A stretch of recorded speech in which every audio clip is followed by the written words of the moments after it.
And a very good morning from the Ageas Bowl. We await day 3 of this county championship match between Hampshire and Kent. And I think it's fair to say that so far it's been Kent's game, a game that Hampshire would have hoped to do a little better to keep the pressure on leaders Surrey. But Kent have certainly done their chances of staying in Division 1 no harm at all.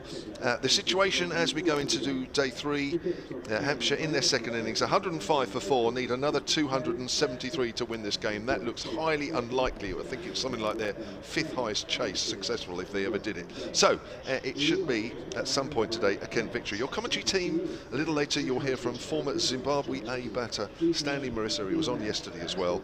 Also on yesterday was Matt Cole from BBC Kent. I'm Kevin James. Matt, good morning. Good morning. Yes, I think Kent have dominated most of this match in the first 2 days. Yesterday, when Felix Organ and Joe Weatherly were digging in, it looked like they might build a platform on a pitch that's definitely getting easier to bat on. Was yesterday, certainly than the first day. Just thought maybe that they would build a platform that would make it difficult for Kent today. Still could do. I don't think this is a formality. Jack Leaning last night, the Kent captain, who scored 100 on this yesterday, said don't expect this to be over quickly, although he's backing his bowlers and they want obviously to make inroads as soon as possible. That's not necessarily going to be an easy job from what we saw yesterday as well. Still plenty of quality to come in the Hampshire batting lineup, of course, but you'd have to say, you know, on the blank face of the scorecard, Kent are favourites to win this one. But what a chase it will be if Hampshire can pull it off. Yeah, well, funny enough, I had a phone call with somebody earlier this morning. We were talking about the game. I said, if Hampshire did pull this off, even if they finish second in the table to Surrey next week, they should still hand the title to Hampshire, because this would be one heck of a victory. And you'd still have more victories than Surrey. Would that be some sort of moral victory? I'm not sure. That's true. I was just looking at the live table, actually, Matt, and I see Kent have dropped down to the bottom 2 for now. For now, indeed, because of what's happened in the other game, Warwickshire against Gloucestershire. Though Warwickshire are 5 down for 55 overnight, so I think there's something like 70 ahead of Gloucestershire. I don't think many Kent fans would have backed a Gloucestershire win against Warwickshire and a Kent win here as a double, but if those two things happen, it could be that Kent are all but safe going to next week's games. But cricket has a way of making you look a bit silly at the start of a day, doesn't it? By the end of the day, it could be very, very different picture. I'm sure you'd love a nice relaxing 4-day game next week to finish off the season, rather than going into it worrying with all sorts of permutations. It looks very much as though at the moment Hampshire will also be going into next week with not much to play for. The situation is that if Hampshire lose this game, and as we've been saying, it looks more likely than not, and if Surrey win their game against Yorkshire, then there will be too many points between the two sides, and Surrey will effectively be champions at the end of this week whenever they complete their victory over Yorkshire. If they draw and Hampshire lose, well, then there is still a possibility that Hampshire could catch them, but they would have to hope really that Surrey implode next week. The situation in the live table is that Surrey, having started this round of fixtures 8 points ahead of Hampshire, are now 11 points ahead. So 8 points for a draw. Should somehow that game at the Oval finish in a draw, would mean Surrey would be 19 points ahead of Hampshire, assuming Hampshire lose this. So you see where we're going. 19 points is an awful lot to make up. So even if Surrey draw that game, you would say that they're as good as, not mathematically, win it, and then they are most certainly champions if Hampshire lose this. So still a lot to play for Hampshire. They are 273 runs from here away from a victory. It looks unlikely. Here we go and get underway then. Day 3, it's Matt Quinn, bowls to James Vince, and familiar James Vince fashion, he plays a cover drive through the offside. How many of those will we see today? I think if we see a lot, this might get exciting. If we don't see too many, and then it won't be. But there's one. James Vince off the mark with that boundary. Hampshire 109 for 4. at deficit down to 269. I'm not going to keep mentioning the deficit every time there's a run scored, because that will make things feel very, very long indeed. But anyway, there we go. Has that set the tone for today? As Quinn comes in from the pavilion end and bowls, Vince on the back foot just comes back at him a fraction. There is still a little bit of life on the pitch. I was listening to both Matt and Stanley yesterday, and a little bit of Dave Allen, saying how much this pitch had seemingly flattened out from day one. Day one, it did a bit, but constantly did a bit. That's why we saw wickets fall. Hampshire, you have to say, let Kent off a little bit when they were 32 for 5. Hampshire bowled out for 57. That was sent shockwaves around the country, that, as Quinn comes in, bowls, and Vince is forward. That's pushed up to mid-off. We've had, we're into the 36th over here of the innings, so quite a way away from the second new ball. That's always a marker, isn't it? Really depends on how well Hampshire bat here. That will be the next hurdle, assuming that they get through to then. That's after 80 overs. Kent, even if they don't take early wickets, can just sit back and try and keep things tight and then wait for that second new ball. So there will be lots of markers here should Hampshire make this chase go big and long, as Vince turns that away towards mid-wicket, and there is no run. A few people coming in. You would think that one of the things on their mind, of course, is could Hampshire do this or couldn't they? But the other thing as well is this could very well be the last day of the season. Probably will be the last day of the season here at the Ageas, with Hampshire playing away next week. So, with that in mind, maybe a few more might turn up. It's a nice day. Here comes Quinn again. Vince gets a length ball, which he pushes up towards mid-on, and there is no run. Quinn brilliant in the first innings and not so bad in the second innings. He's taken 2 of the Hampshire 4 wickets to fall. The batters that were out last night: Felix Organ for 37, Ian Holland for 3. Keith Barker, I haven't chatted to the commentary guys yet about Keith Barker's shot coming in at Night Watchman. I listened to it a little bit on the way back from Beckenham last night. Night Watchman sounded like he was out pulling. Interesting. Here comes Quinn, bowls. Oh, and that's come back and it's gone past the inside edge, and that ball kicked off a length. That was a seriously good ball there from Matt Quinn. Hampshire don't want to see too many balls like that this morning. Did James Vince completely between bat and body. Bounced as well. Bit of encouragement there for the Kent bowlers already this morning. I thought this pitch was flat. Thought it had flattened out. Just looking at the Kent second innings. Jack Leaning, of course, with what sounds like a quite brilliant 100. Good player, Jack Leaning. Always showed great potential at Yorkshire. Second 100 of the season for him. 269. Kent finished within their second innings, having scored 165 in their first. That was too many. That was too many, really, having been 32 for 5. Quick 30-second update coming up. Here we go.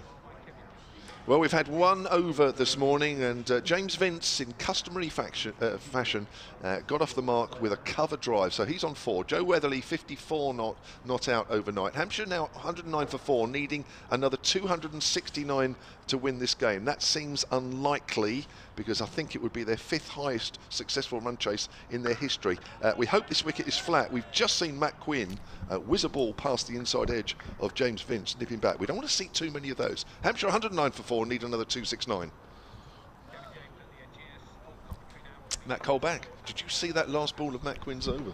I did. That was an exciting first over, wasn't it? James Vince, a beautiful shot for the first, and I had my head in my hands thinking, oh goodness me, yes. It's going to be like T20. It'll be all over by lunch. Hampshire win. Here's Gilchrist, length ball, and Weatherly forward. Goes up towards mid-on.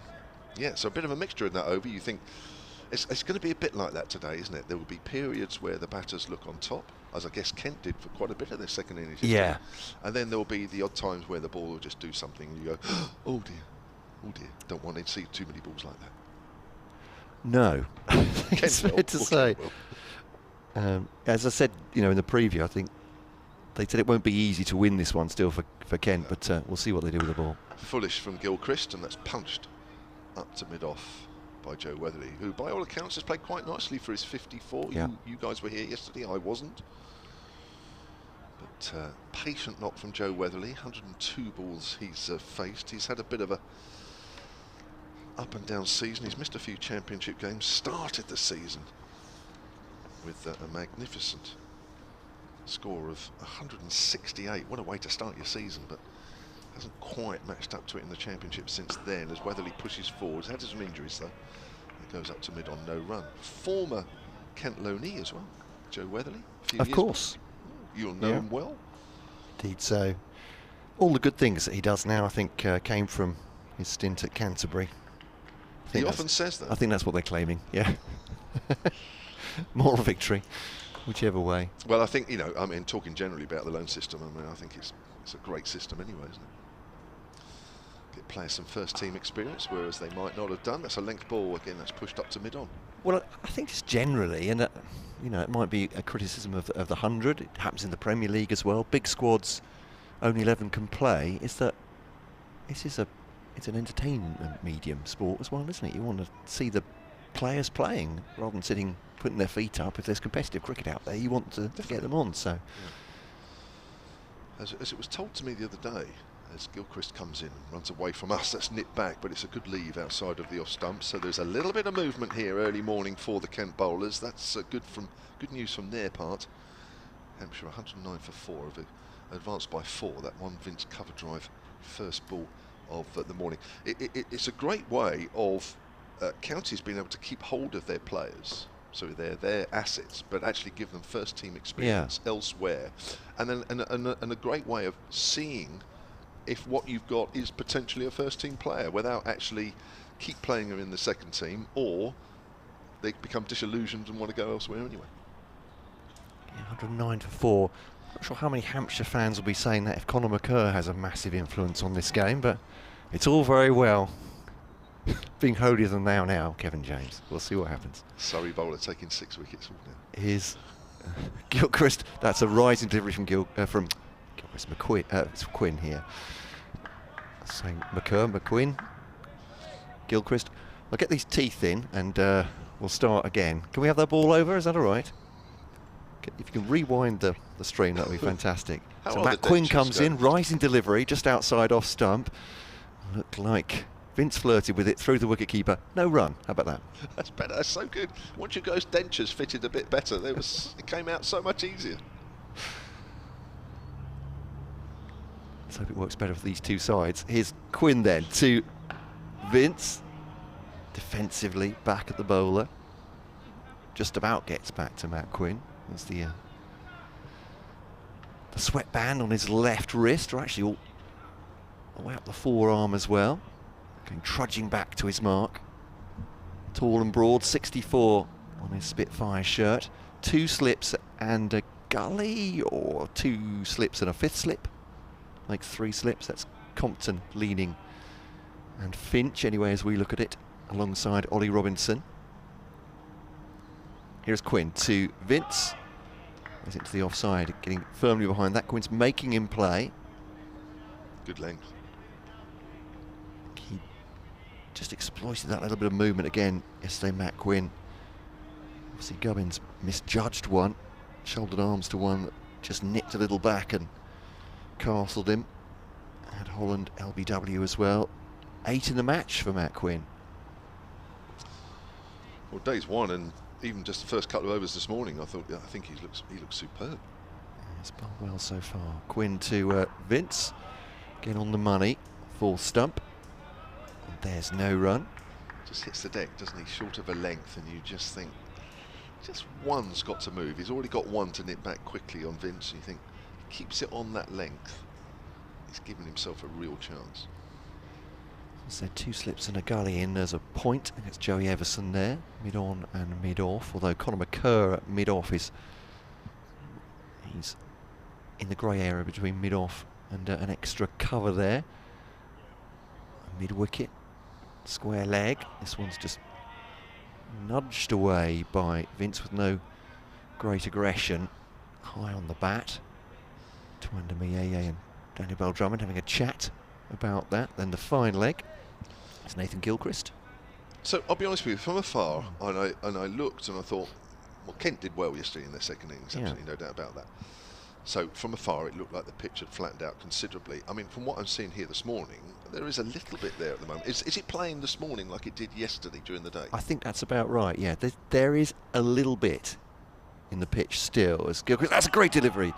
As Quinn rather, sorry, I'm obsessed with Nathan Gilchrist this morning. He can't bowl from both ends, but that was shaping away from Quinn outside the off stump, but again drew him into the thought of a shot and through to Robinson, the wicket keeper. Maiden over for Matt Quinn, 2 for 30 from his 11 so far. So again, that's very much what Jack Leaning had said. He thinks there's still something in this from both ends, and that's what they've got to exploit. They've got to bowl well again today. Yeah. I mean, for me, 269 in your second innings, from what I've seen this morning, I think has been a hell of an effort. This is not completely flat. Here comes Gilchrist, runs away from us, right arm over and bowls, length, left alone. Decent pace here from Gilchrist. And a good start from Kent, really, testing these batters out this morning already. Asking some questions, keeping it there or thereabouts, that's all you need to do. With another 269 needed, that's an awful lot. Just have a quick look at the over rate. I think there was a mention of that last night. We might see some spin today. -4. Yeah. How was Hampshire's? Because that was a little low when I came. Inside edge onto the pad. I think that's going to be called runs as they come through quickly. Vince called the run through. I don't think we're going to see umpire Nigel Logg signal anything. No, we don't. I don't know. I know we're a long way away, but I thought that was fairly obvious. But I don't know. I guess at this stage and in this situation in the game, with the Kent players getting a little excited, and you don't blame them, I suppose they are going to appeal from time to time on ones. I think you're absolutely right. It was just pure excitement from Nathan Gilchrist. Yeah. He desperately wanted that to be a wicket, obviously. Yeah. I think it's probably more the fact that it nipped back as well. You see the ball just do something, you know the ball's in the right area. Just a little bit of excitement. Got an email here, first email of the morning, 7cricket@gmail.com from Liam. Morning, Liam. Yeah. Hope Pakistan's treating you well. Not that, Liam. All right. Oh, that's a great leg cutter. Vince is playing at that one and looks at the pitch as that ball whizzes past the outside edge. That's a serious delivery. Liam says, but not that Liam who's in Pakistan. It's another Liam. We need a masterclass today from the Hampshire batters. Maybe it is Liam Dawson. But I will continue to hope and believe that Hampshire can win this match and stay in the hunt for the championship title. Thanks for an excellent season of commentary from the whole team. Seems so sudden that the end of the season is approaching. I know. It does creep up on you. And all of a sudden it's almost there as that's a length ball and Vince is pushing forward back to the bowler. It does, doesn't it? I mean, you're in the swing of it and then all of a sudden it's, there's only a handful of games left. Less now, of course.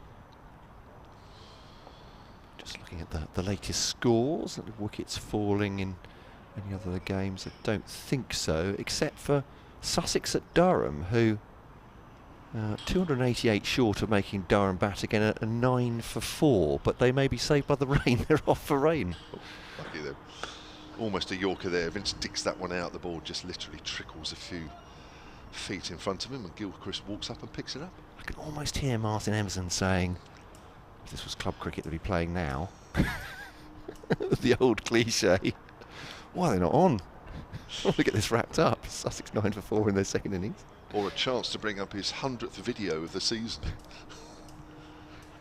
He does these it. Little 45-second minute lovely piece to camera every morning, doesn't he? He loves it, doesn't he?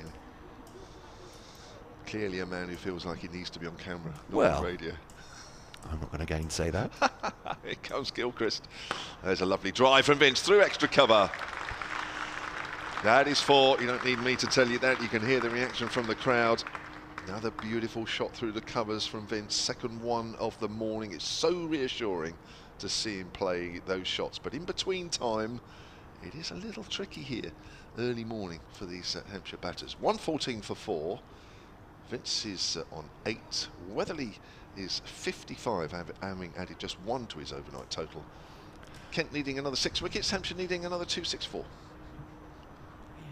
Indications from both teams that this may not be straightforward. It's Matt Quinn just adjusting the collar. I don't think he's got it up at a raffish angle. Though he's quite the style icon, is Matt Quinn. Is he? He's got a bit of a mullet going on. He's had the moustache for a year or two. Bowling now to Weatherly. Settles on this on the off stump. They take a quick run. Nicely done. Pressure on the fielders. Everson at cover. Going to block that one. As I said, Conor Mccoy's quite wide. But it's more of an extra cover than a mid-off for these two. I think it's Podmore at mid-on. We've got Daniel Bell-Drummond at just front of square, and then Tawana Mccoy reasonably close at mid-wicket. A long leg. Those two slips in a gully. Going around the clock face there. Quinn. Oh, that's him on the pad. Deep in the crease. Big shout. No, says the umpire. It's a heart-stopping moment for a brief time. Yes, indeed. You're watching on the live picture feed. It's gone full. It's not a terrible shout, is it? Is it just angled? Is it angled into Vince a fraction? I mean, that is close. I think, I didn't see yesterday, obviously, but day one and a bit now, I think the umpires have been very, very consistent. There's been a lot of close calls for both sides, haven't they? Which they've turned down. They've been consistent, whether you agree with the decisions or not. Quinn to Vince, just outside the off stump. Can't get full force on that, playing on the back foot out to Conor Mccoy. There's no run. 115 for 4. I mean, if you were going to be hopeful about that appeal, you'd say no, that's straightening up. That's not carrying on its trajectory. It's just gonna pitch and move a little bit, but that's the umpire's job, isn't it, to work out exactly. Yeah. Well, I think they've been good, don't you? Yeah, I think it's fair to say there's been nothing outrageous. I think Quinn to Vince just settles on this, runs it out towards point, just opening the face slightly. Dot ball, 115 for 4, Hampshire. I always feel that, and I'm sure you have, you've looked at some when Kent have bowled and thought, gosh, that's seriously close. And I've done the same on day one when Hampshire bowled. And I think if we're both thinking that, then, you know, I think the umpires have been fair.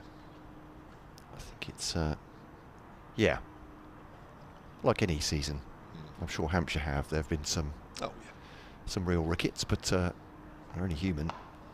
It's just moving outside the off stump, just taking a step across his stumps, and defends that to Matt Quinn. I was talking to Jack Leaning about that because he was doing a lot of that. He was not exactly charging Kyle Abbott, but he was coming a step down the pitch quite often just to put something else in the bowlers' minds yesterday.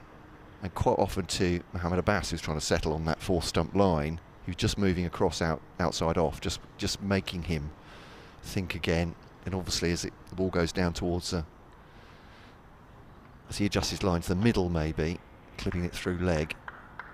So back to Quinn, end of the over, defensive shot. Vince has 8, Weatherly 56. Hampshire 115 for 4, need 263 more to beat Kent. Kent need those 6 wickets, of course. I don't know if I'm describing that very well, but he was very mobile in the crease when he was playing, and he was saying there's something in for the bowlers. You just trying to unsettle them a little bit, just try and make them make some more decisions rather than being sort of trapped like a rabbit in the headlights, as it were. Clearly worked.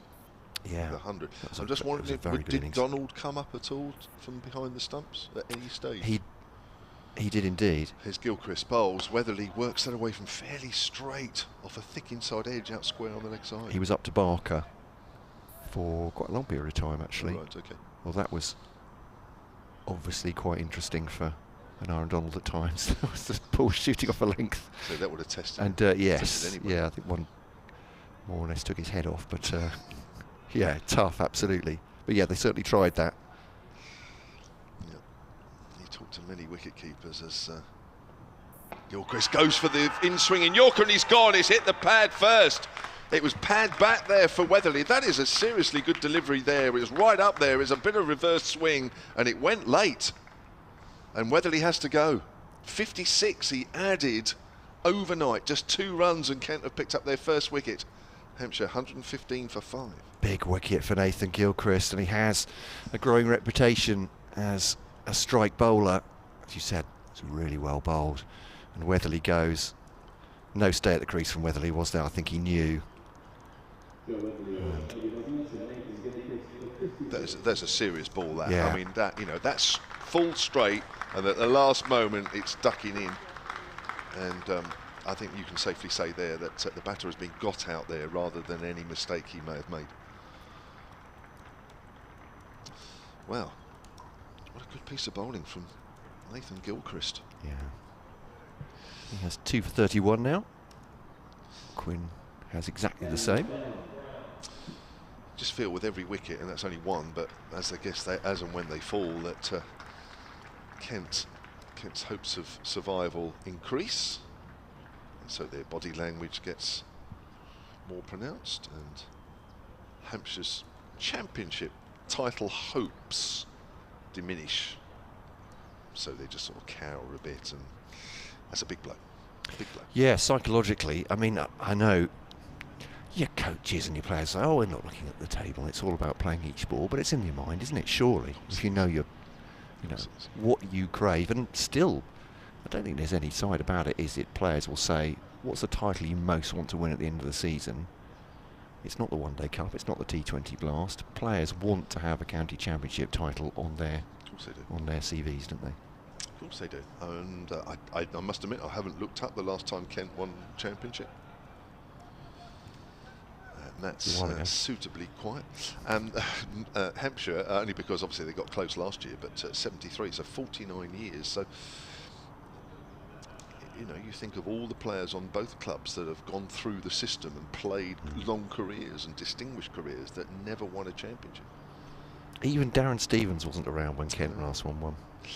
Gilchrist to Ben Brown. Brown forward to a length ball. It goes out behind square on the offside. Ben Brown, one of a number of Hampshire players that were caught up in that hurricane in the first innings where it seemed like a wicket was going to fall. Literally every ball that was bowled. He was actually bowled by the man bowling now for one. I think it was a good delivery, if I remember rightly.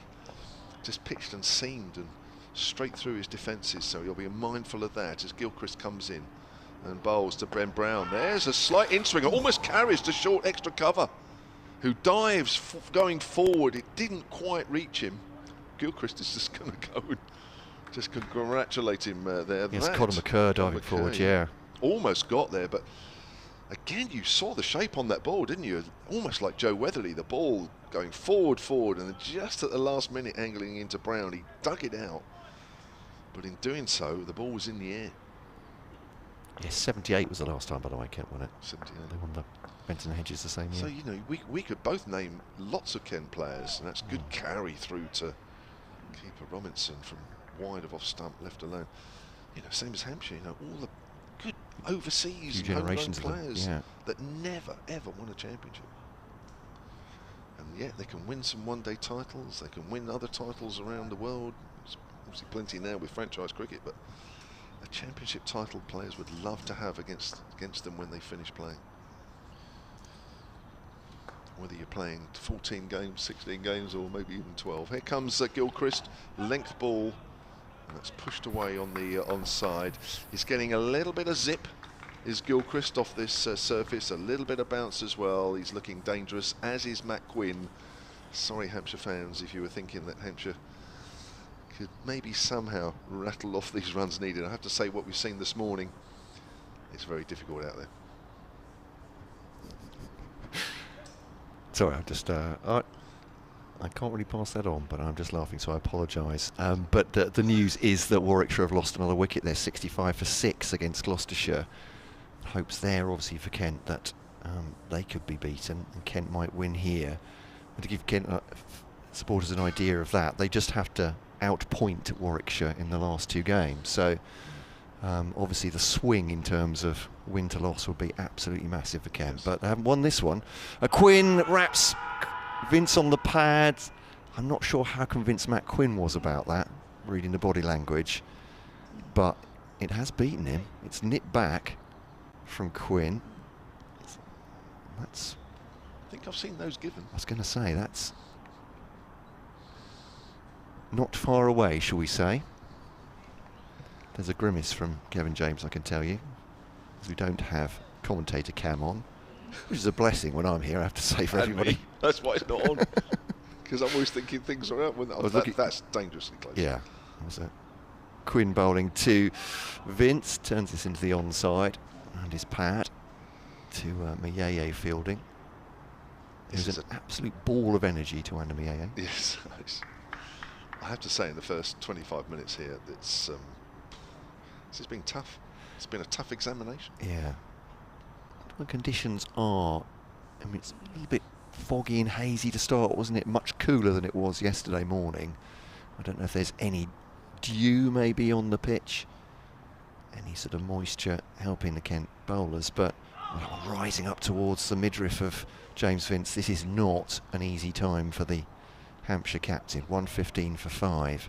Please tell me that in the first half an hour yesterday morning this was doing as much for the Hampshire bowlers. It was doing a bit still. Was it? Yeah.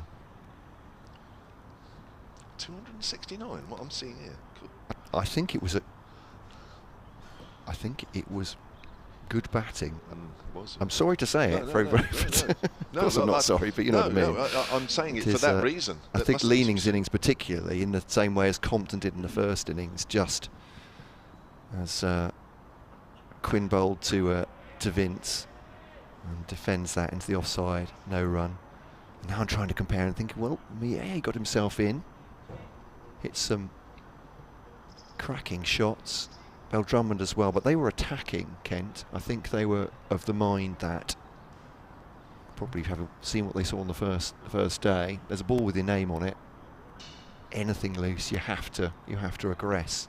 Obviously, this is different for Hampshire, isn't it? Because they can occupy the crease. They've got to decide how they're going to go about this. Quinn to Vince, who comes down the pitch, doesn't know where that is for a moment. Plays it inside edge, I think, past his pads. Turns quickly to make sure it's not hit the stumps. On the slips, Jack Leaning had his head in his hands there. Just the excitement of the occasion. 1:15 for 5 at the moment. Kent are on top here and looking for the wickets that might win this game. Can Hampshire see this off this early period? I wouldn't be confident chasing 163 from here, let alone 263. It's looking tough, certainly. Here's Quinn to Vince. That's a lovely shot. He's up on his toes and has just gliding through the offside for 4 runs. It's a little bit back of a length, is it, from Quinn? Not far, but a bit of width, and certainly Vince feeling confident enough to hit that for 4. 1:19 for 5 at the end of that Matt Quinn over then. 42 overs gone. I'm shortly going to do an update for BBC Radio Kent. So should we bring Stanley in now for me? Is that the plan? Rather than, as I usually do, realise halfway through an over that I've got to run off. Feels more professional this way, I think. I agree. 119 for 5. Phil Elkins has emailed sonatcricket@gmail.com. Phil, who's in Cornwall, says whether Hampshire stays in the race for the title will be determined by which James Vince turns up today. Will he give his wicket away or dig in? Hoping for the latter, but time will tell. I'll have to say at the moment that, well, again, that ball's just angled into Brown, who pushes that ball up to mid-on. Start of a new over here from Nathan Gilchrist. I have to say at the moment he is battling, and there's some bowls out there that potentially are going to take some wickets. We've already had one this morning after 20 minutes. Joe Weatherly, bit of reverse swing from Gilchrist, full delivery, hit him on the pad before it hit the bat. It was a good delivery. Weatherly gone for 55. So that's a length ball, and Brown pushes that out on the offside. I think it was 56 actually, tell a lie, but it was only 2 added to his overnight total, and both Gilchrist and Matt Quinn are asking a lot of questions in this first half an hour of the Hampshire batters. A couple of balls have gone past the outside edge. As Gilchrist turns and runs away from us. 3 slips on the gully. Comes in. It's got slightly darker here with some clouds. It's turned away in the air. It's caught at mid-wicket. And Brown just tosses his bat up in the air. He knows he's made a mistake there. Just clipped that away straight to the fielder on the leg side. And Brown goes for a duck. matched to his first innings won. Not a great game for him on his return. He's not even keeping either. Donald has the gloves, and Hampshire have lost their second wicket this morning. Stanley, they are 119 for 6. Good morning, Kevin. Good morning, everyone. Not an ideal start, not the start that Hampshire were looking for. Ben Brown just chipping that one quite softly in the end and being caught by Joey Everson, and he goes without troubling the scorers. Obviously just lost Joe Weatherly, who was looking like the most assured batsman really yesterday. So Kent, ideal start for them really. They would have known that picking up early wickets would have been the key, and for Hampshire it would have been to maybe make sure that they don't lose any early wickets. So yeah, backs against the wall sort of stuff at the moment. Yes, I think obviously Hampshire fans listening and watching and turning up at the ground would be hoping, and as the team would of course, hoping that well, if they didn't score another 273, they might at least get close and show a bit of fight. But I have to say, Stanley, what we've seen here this morning, this first half an hour, am I surprised that there's 2 wickets fallen? No, not really. No, definitely not. And I guess credit must be given to the Kent seam bowlers. They've started fantastically today. Quinn, who's obviously been the chief destroyer of Hampshire from the first innings, started things again yesterday with the wickets of Ian Holland, and obviously Nathan Gilchrist has looked like the strike bowler that Matt Cole was talking about, and yeah, he shows like he's got a bit of extra pace, and obviously did Joe Weatherly with that searing Yorker. Yeah. Stanley Marissa there, former Zimbabwe A batter. On commentary for the second day running. It was your week off this week, and I said, Stan, can you continue to work? Yeah, well a few weeks ago. But yeah, it's obviously always a pleasure to join you and watch a little bit of cricket and speak about this Hampshire side that have done so well, and unfortunately for them, it looks like the title race might be over at the last hurdle, unfortunately. I think you're right, yeah. There was, on the live table, 11 points between Hampshire and Surrey. Gilchrist bowls, that's a length ball, and Aaron Donald in behind that one. Scored just 2 in the first innings. Again, part of that middle order, really. It was just blown away. In fact, most of the order was blown away, and it was Nathan Gilchrist that bowled him. So another batter out there who was picked up by the bowler we're watching now. So the live table shows Surrey 11 points clear. At the very least, if Surrey get a draw, they will be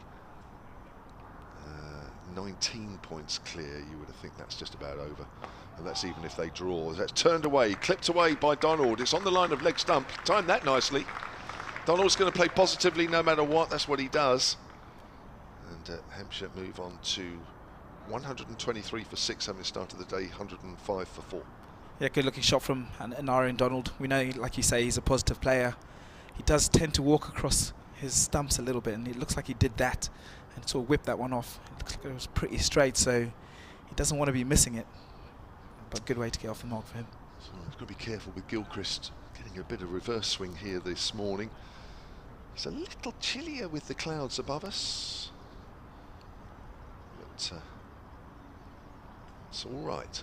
The conditions are okay. Maybe just helping Gilchrist a little bit there as that ball comes back a fraction and Donald clips that away too wide mid-on. Gilchrist has completed 12 overs, 3 for 35. He's taken both wickets that have fallen this morning. Weatherly for 56 and Ben Brown for no score. And we are in the we've had 43 overs. Second new ball is a long way away, and will Hampshire's innings make it? If they're going to win this game or even get close to, they've certainly got to make that one, and maybe even the third. Possibly, and yeah, I guess what they would have been looking at is to try and break this large total down into sections. It's quite easy to look at it and think that you need 378, but realistically, you have to try and break that down into segments. I think that's what would have been, that's what they would have tried to do last night, which they did quite well to a certain point. As Quinn runs through to us from the pavilion into James Vincent, wraps him on the pad, big shout.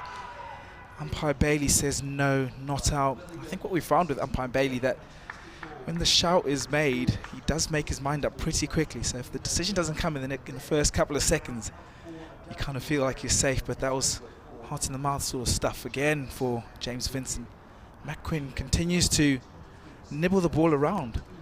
And I think we've seen this pitch actually continue to have life in it, and maybe yesterday evening at one point we thought it had started flattening out. I'm not sure if that was the heavy roller that might have played a part in that, as Quinn bowls again to Vince, who just pushes this one on into the onside this time for no run. 123 for 6 Hampshire have moved on to. There's been a number of close LBW shouts already this morning, isn't it? That's just another example of one, and you just wonder when one's going to be answered in the positive. There's been some very close decisions already. They have, and the Kent bowlers have been on the money. I have to give them that. They have. As Matthew Quinn runs in, sort of shuffles in again from that pavilion end. James Vince waits and bowls, just pushes that, might have been off his thigh pad into the onside for no run again. Slightly cooler, as Kevin James was mentioning earlier. It's just the general feel again that it could be more of a bowling day. I know we speak about things and how certain, I guess, elements, which is the beauty, I guess, of the 4-day game, is that every single day you come and there's going to be different elements that contribute to the game, and it's just about how you manage those. And Kent have been really good, as Quinn comes again, Vince waits and leaves this one alone outside his off stump through to the keeper Ollie Robinson. So we speak, and it's a slightly cooler day, a big cloud above us, scattering of crowd and a few people coming in, and they will be, I guess, hoping that Hampshire can provide some sort of resistance, and I think that's what it will be from now on in, just to make this process as long as possible, I guess, and frustrate Kent, who've been in the up as Vince drives again and drives slightly uppish. We've seen him timing the ball quite well today, this morning, Kev. Well, I have to say, he's been quite quick on anything that's been slightly over pitched. As we saw first ball of the day, we saw a lovely shot off the back foot that was slightly short from Matt Quinn in his previous over, and Gilchrist over pitching. We got an extra cover drive, but he's been tested here. He is being tested. He has. He'll probably look to have a big finish to, I guess, what by his standards, high standards, would be a slightly disappointing season for him. As Quinn comes in for the final ball of this over, back of a length, and James Vince just pushes that back to the bowler to end that over. 123 for 6 now. Do you know what, Stan? I was just thinking during that over. I was thinking a very good chance when we arrived this morning, and probably even bigger chance now, that this will be the last day of the season here on the Ageas Bowl, and the crowd will have enjoyed, you know, a memorable season. It has to say, it's been a great season for Hampshire, whatever happens from here on in. But if this day is to continue the way that it started, that actually the last day would probably be, you know, one of those days that you try to forget when you think about the season as a whole. But Kent are spoiling things, that's for sure. 123 for 6, Hampshire in their second innings. Here's Gilchrist, runs away from us. It's short. Donald tucks that away off his hip on the leg side. It was aerial, but a bit of extra bounce there from Gilchrist. Donald pick up a single, moves on to 6. Sorry, moves on to 5. 124 for 6. Yeah, I just hope that, well, the way things are looking, you know, Hampshire might struggle to get past lunch here, but even if they get just past lunch and what have you, that, you know, this will be a sad last day. It will, but I guess on the flip side of that, you have to think of how good a season it has been, you know, to be challenging in all 3 formats and being successful as well. It's on the line of leg stump. Vince clips that away, wide of fine leg. Matt Quinn comes round. Vince knew there was 2 there the minute it went off his bat. Umpire Nigel Long has to run from his position square of the wicket, because the ball seemed to be following him, because Quinn was throwing it to this near end. It's the quickest I've seen Nigel Long move even when he was a player for Kent. 126 for 6. Vince moves on to 14 off 34 balls, and when you think he's hit 3 4s and a 2, there's been a lot of dot balls bowled at him, and 1 or 2 balls have got past the inside and outside edge as Gilchrist bowls. That's a good line and a good length, and Vince pushes that out to Mayeye in the covers.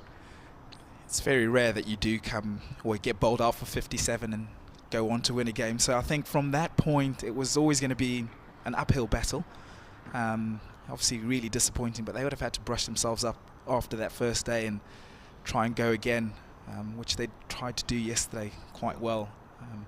But unfortunately the task was just maybe a bit too big. Gilchrist bowls, Vince in behind that one, dabs that out square on the offside where there's a gap.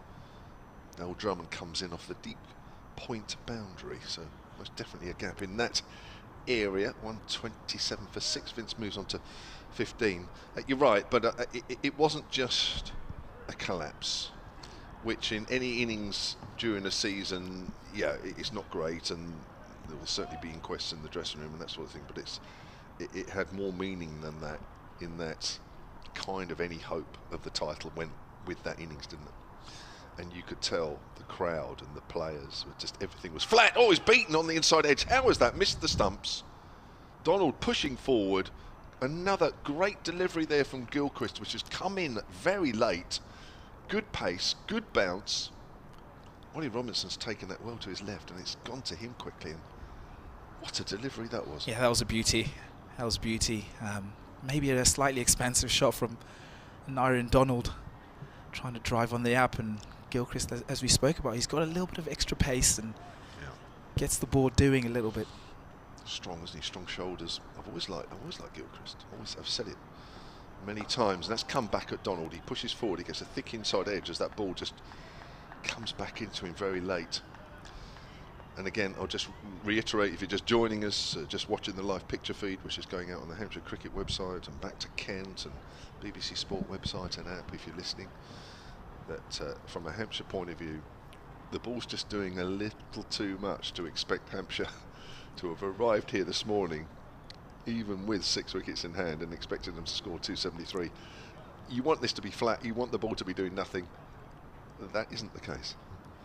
No, definitely not. And I think they would have felt that they had a chance yesterday when Felix Organ and Joe Weatherly were batting, and they batted quite well actually, and sort of gave Hampshire a little bit of hope. But as soon as we lost, or the Hampshire lost a couple of wickets late last evening, and then finally the wicket of Nick Gubbins in the penultimate over has sort of made today's task a lot harder, as we see a change of bowling.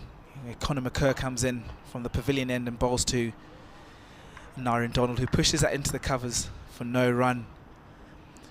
So yeah, we spoke about what you potentially would have wanted was to come into this day with maybe 8 wickets in hand to potentially give you a chance, but with 6 wickets in hand, I think your margin for error is just a little bit smaller. And we saw that, well, obviously if you do lose a couple of wickets, all of a sudden you're 6 down, and maybe just a little bit. And considering actually one of those wickets was Keith Barker, who is a lower order batsman, but he has contributed some important runs, so he would have been quite a handy man to come down in as Conor Mccoy bowls to Donald again, who just pushes this out into the offside for no run. It was an interesting tactic to send Keith Barker in yesterday as a night watchman, and I can kind of see what the thinking was, because if he got through last night, he's the sort of batsman that would have come in this morning and actually been able to put some pressure on the Kent batsman. But unfortunately he didn't. It looked like he did get one that kind of got slightly big on him, and he sort of kind of fended it / pulled it, and it just sort of spooned quite softly in the end, as Mccoy comes in and bowls to Donald, who drives uppishly just past the bowler. Very aggressive again from Nairn Donald. So yeah, I was listening to you guys last night when Barker came out, and listening to you guys sort of explaining the reasons perhaps behind that. Yeah, it was an interesting move. Straight. I expected Kyle Abbott to come. Yeah, I would have. I don't know. I think my thinking was that they would have thought that he would, if he had got through, he would have been able to carry on this morning. Yeah. Again, as Mccoy comes in, and Donald in behind that one, no run, just through to mid-off. Yeah, it was interesting. That unfortunately he didn't get through, but yeah, it's always a tricky one. It's one of those ones actually, when the night watchman goes, do you then send in another night watchman, or what do you do? I think Kent tried that the night before actually, and then they actually lost 2 of their night watchmen. So yeah, Hampshire did it against Gloucestershire here, you may remember, and lost Abbas and Abbott late at night. As Mccoy runs in from the pavilion end, and Donald again looks like he's trying to push that full drive, and with the ball nipping around, it could be a dangerous tactic, but like Kevin said, he's a positive player, and I think he knows no other way really. So, I mean, he might chance his arm, and you never know. Yeah, I think driving on the up here, I think you're going to look good on occasions, and then the ball's going to get through you on others. Yeah, sooner or later there will be a ball. This pitch has just continued to have a little bit of life in it. Just enough life as McCoy comes in for the final ball of this over and bowls to Donald, who leaves this one alone and harmlessly through to Ollie Robinson. 128 for 6. James Vince looking quite good on 15. A few cover drives from him. He's been joined by Nyren Donald after the loss of Joe Weatherly, who was looking good for 56 should I say, and Ben Brown unfortunately not troubling the scorers, so a couple of wickets for Kent, and they only need 4 wickets now for victory. There's a lot to do for Hampshire.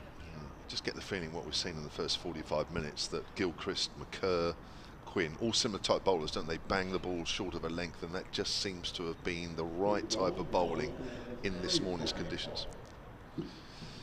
Got another change of bowling here. Now, Harry Podmore is slightly different, really. A little bit slower than the others, doesn't really bang it in. He sort of, I say floats it up there, but it's a little bit more like that, isn't it, really? He's relying on just a little bit of movement, but pitching the ball up a little bit further. I think Vince might get a little bit more of an opportunity to drive. That's why there's a short mid-wicket and a extra cover as well. Here's Podmore then, right arm over, taking over from Gilchrist. That's the length ball. And you can see Vince there waiting for the ball to arrive almost. He's almost on the front foot before the ball reaches him. But a great spell from Nathan Gilchrist this morning. I'll work that out in a moment, but 2 wickets from him has really dampened any small expectation that Hampshire, or the Hampshire fans may have hoped that they might even get close to what they need to do. Jamal Makhlouf has tweeted at Solent Sports. I'll come to that after this delivery, as Podmore runs away from us and bowls way outside the off stump, and Vince goes for an expansive drive. It misses the outside edge. Well, that was, I wouldn't say drive, I would say slashing at that one. It's that wide. He was. There's a deep point and quite a big gap actually from cover really. So I think Vince was sort of eyeing that gap, and if he can get some decent contact on that, he's probably thinking there's a boundary there for him. I think he's thinking to himself, thank goodness I didn't get an edge to that, because that would have been a horrible dismissal. That was a very wide delivery, and actually shaped wider. Here's Podmore. And bowls. It's outside the off stump. Vince clips that away down to Bell Drummond, who's at deep point. Single, 129 for 6. So Jamal says, excellent coverage as ever. Thank you very much, Jamal. Decided to watch the first hour online before making a decision on whether there's any point in going to the Ageas Bowl, but the Weatherly wicket suggests that it doesn't look good. Well, the Ageas Bowl looks good. It looks the same as it ever does.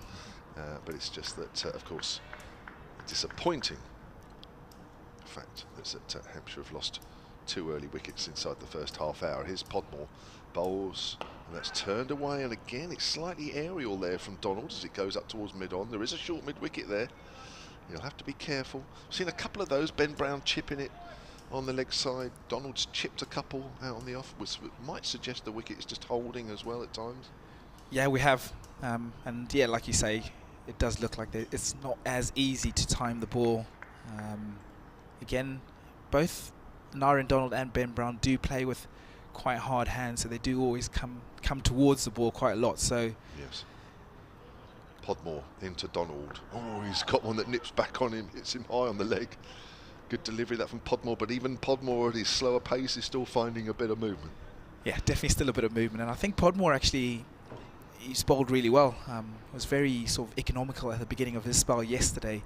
He came in later in his second spell and actually got the wicket of Felix Organ, which I thought was quite a big moment in the running of play yesterday, because that's when Organ and Weatherly were starting to actually get some sort of ascendancy for Hampshire, and he picked him up, caught at first slip by being competent. So at that moment, it was quite a big moment in the game, really. Yeah, Podmore bowls, it's a length ball, and Donald quietly pushes that out on the onside. End of Podmore's first over this morning. He has 10, 1 for 24, 129 for 6. Carol Illett has emailed solentcricket@gmail.com. Carol, unfortunately, she says, good morning, just seen this, what do you guys think? I'm trying to open whatever it is you've attached to that email, and I can't, so none of us can give you any idea. So I don't know, Carol, if you can send it a slightly different way, silentcricket@gmail.com, and if I can open it, well, I'm sure we'll give you some sort of comment, but I know not what. It looks like it will be Conor Mccoy to continue from the pavilion end. Bowled quite lively yesterday and actually got the ball to seam around a little bit with his high action, quite tall bowler as he comes in, and James Vince waits as he bowls and leaves that one alone outside the off stump. Still some good carry in this pitch as that goes through to Ollie Robinson. So the Kent Seamers, a quartet of them actually, Quinn, Podmore, Everson and Conor Mccoy have been pretty much brilliant throughout this game. Put Hampshire, as a really strong Hampshire side, under the pump. Yes. James Vince elegantly waits as Mccoy runs in. Bowls slightly fuller, tails back, and James Vince just sort of jabs down on that one, and the ball harmlessly goes through to Harry Finch in the gully. It's one of those games that you get a side that's fighting relegation against a side that's fighting for the title, and actually you would think Kent were fighting for the title and Hampshire were avoiding relegation. It's just one of those games, isn't it? Yeah, definitely, and Kent have been brilliant, and things have gone their way, obviously. As Conor Mccoy runs in, the sun's starting to shine, and James Vince punches and punches well down the ground. That will be his third boundary of the morning, so continuing in his positive way as the sun breaks through here at the Ageas Bowl. Well, one thing you can be confident about James Vince, I know sometimes you get a little worried for him at times, but you know that if the bowling is not quite in the right area, he will punish you. So what you do with him is you keep it in the right areas, and then of course you put him under pressure. But I think we're seeing here is that he's having to defend stoically, have a little bit of luck, but when it's in the wrong areas, he punishes. He's a lovely player to watch when he's on song, really, as Mccoy bowls again, and that one is left alone. Flies through to Ollie Robinson, who takes that above his head, actually. Went through, didn't it? So this pitch continues to provide some life. I think this time yesterday we were bathed in sunshine, actually. It was bright blue skies, slightly cloudier today, and I think you got a fresh Kent attack this morning, whereas yesterday you might have had a slightly tired Hampshire attack who had only rested for 17 overs the previous day, really, as Mccoy runs into Vince, who clips this into the onside, and they come through for a quick single, slight misfield, and they're going to pick up a second. Looks like Matt Quinn might have just run over that one as they come through for 2 to move the score on to 135 for 6. So the pitch was still doing a little bit yesterday morning, but like I said, I think the Kent batsmen were positive in the way they played, and with the tired, maybe a tired bowling attack, it just seemed as though Hampshire unfortunately weren't as penetrative as they would have liked to have been, really. As Conor Mccoy runs into Vince, who waits and drives again and just squeezes that one through to end the 48th over, 135 for 6. Hampshire move on to still a deficit, well, still needing 243 runs in this run chase with only 4 wickets remaining. So lots to do, and Kent on top. Yeah, I think collectively the Kent bowlers hit the pitch a little harder. Collectively, we can argue about who does more and who doesn't so much, and I think maybe this is the pitch to be banging it in a bit. Yeah, just seems to have been nipping around from that area when you actually put the ball into it quite hard, if that makes sense. Yes, I agree, and maybe where things look like they might calm down a little bit, the guys that bang it in still keep that little bit of movement going. Here's Podmore. Forward is Donald, slightly opened up with the ball angling into him, pushes that up to mid-off, and there's no run. So 135 for 6, Hampshire having started the day 105 for 4, so 2 wickets have gone, both to Nathan Gilchrist. Weatherly 56, adding 2, Ben Brown out for no score. Hampshire at the moment needing another 243, that's an awful long way away, even if 273 overnight wasn't. As Podmore comes in and bowls. Donald again goes aerial, and it's one bounce in front of mid-on and not taken cleanly, but there's a few shots here from Nyren Donald where he's punching the ball and it's not all along the deck. Yeah, we've seen that a couple of times from him actually this morning. I don't think it will be long before we see some sort of field change and maybe we saw it from Hampshire actually employing a sort of straightish mid-on yesterday. I think if he keeps driving on the up like that, Jack Leaning might be tempted to get someone just in his eye line, just so he knows. Got a longish email here actually, which we'll go through as Podmore bowls. On the line of leg stump, it's a shout of hope more than conviction. This is from Mike. Cricket@gmail.com. I'll read this out, and Stan will get your views on this as well. Mike says, watching what looks now likely to be the last day of the Hampshire live season, as Joe Weatherly has already gone, so that was just after that. Wonder what the team's thoughts are on the fixture imbalance. Hampshire crashed and burned at the Oval in April, and that's cost them dear, that. Horrible performance that was up there early season. As Podmore comes in again, and Donald drives, gets a bit of bottom hand on that one as it goes out to middle. Would have loved to see the Ageas return match. How much can the championship really be considered valid if home and away games aren't in place? And how is the fixture list currently established? Is it random computer selection? Great coverage again, been enjoying it all summer. Real pity that Hampshire can't quite get the job done unless James Vince can play one of those knocks from the gods. Certainly needs to be one of those and more. As Podmore comes in.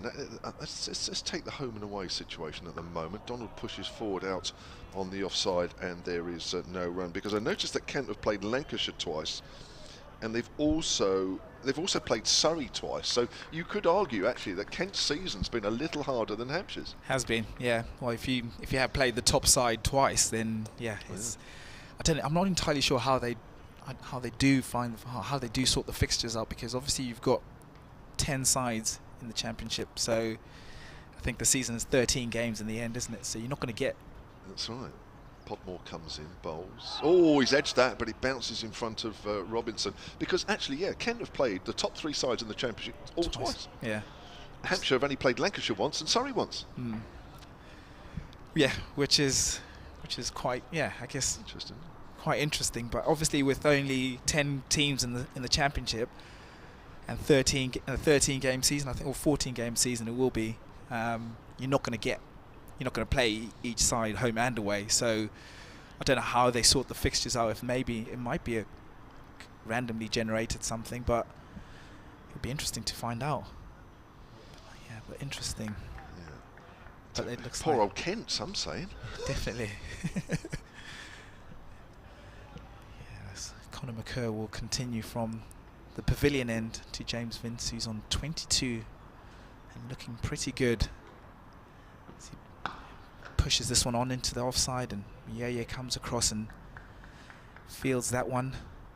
I think it will be that Surrey game, or that Surrey performance. I guess when you get to the end of the season, you always look at the head-to-head, I guess,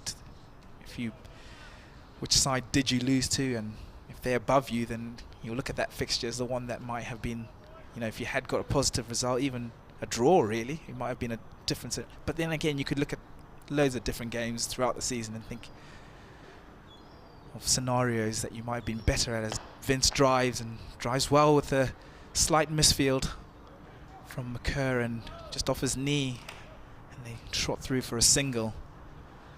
So the score moves on to 139 for 6. James Vince on to 23. Yes, it is interesting. I think on the balance of it, Surrey have probably been the better side. Hampshire have played well and really obviously given a good account of themselves in this championship season, but I guess ultimately probably haven't had enough, that extra bit. As Nyren Donald waits, Conor Mccoy runs past umpire Bailey and back of a length and pushed to Joey Everson, a point for no run. I think when Hampshire do dissect the season, or the championship season, the bowling's been fantastic, obviously, with Abbott, Barker and Abbas nearly over 150 wickets between the three of them. They've been simply sublime and maybe rescued Hampshire from certain situations. And if they do look at it, maybe the batting hasn't been as strong and maybe not scored enough runs at crucial times, I think, as Donald waits and pushes this one back down to Conor Mccoy for no run. We spoke about it with Dave Allen yesterday, and I think he had a stat of the 45 of the top players in the championship, and I think 45 of them were averaging above 40, and only one Hampshire batsman was averaging above 40, and that's Ben Brown. So with the quality of batting, you need to be having maybe 2 or 3 of your players averaging above 40 just to be competitive, really. As Mccoy runs into Donald, who clips well through the onside. He has been looking for that shot, and he's finally got one in his zone, and good timing, and picks himself up his second boundary. It's nice to see one of those shots all along the deck. Well, he's been teasing, hasn't he, a little bit up until then, with the balls coming off his bat in the air, but yeah, nicely timed. I think, like you said, what we'll find from him is he's going to play positively. Both these batsmen will play positively, so if they can string a partnership, I know it's still a long way to go, but you never know. You never know. Still a long way, though, as Conor Mccoy runs in to Aaron Donald, who waits and drives hard down the ground for no run to end that over. 142 for 6 after 50 overs. That's that's a really interesting point. Obviously, I didn't listen all day. I was at Beckenham watching the Vipers get through to the Rachel Hayhoe Flint Trophy final on Sunday. Live coverage online on the BBC. Looking forward to that one. But that is a great point, Hampshire currently having 3 of the top 6 bowlers in Division 1 of the Championship. And yet that stat there of only 1 player in the top 45 in terms of average, that is a massive imbalance. In this area now of stats, and stats, as you know, Stanley, now are playing more and more of a part in matches, preparation for matches, during matches, after matches, that is a telling stat. Here comes Podmore, bowls, Vince drives again. That just shaped a little bit away from Vince, but he was over the top of the line of the ball there, as again Bell Drummond is out deep on the point boundary for just such a shot.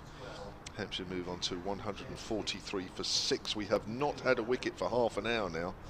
Are things settling down a fraction as we go into the 51st over with this ball? We can debate that a little bit as well, but I guess just the fact that 2 wickets fell in the first half hour, which killed off really any sort of hope, although of course you're playing, you've always got hope. But that was a blow, that's for sure. Good start from Kent as Podmore comes in and bowls. Donald pushes that length ball up to mid-off, no run. Simon Watkins sums it up on the tweets at Solent Sport, and there is a great quote on the front of the West Stand as you walk into the ground from Shane Warne, which says, "Never give up, just absolutely never give up," and that is so true. And whilst he had bags of talent, the late Shane Warne, that belief as well played a major part in his career. Podmore turns, bowls to Donald, 2 slips, and there is a man very near.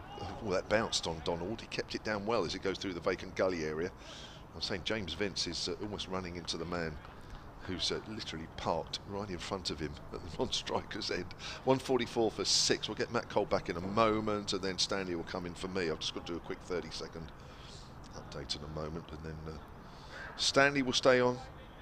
Stanley Marissa's first season doing commentary. What a first season for you as well. Oh, it's been thoroughly good fun. You enjoyed it? Oh, it's been great. You've been good. Thank You've been good as well. Here comes Podmore again. Bonus to James Vince now, who's on 24. Vince is forward to the length ball, goes back to the bowler. And there is no run. Here we go.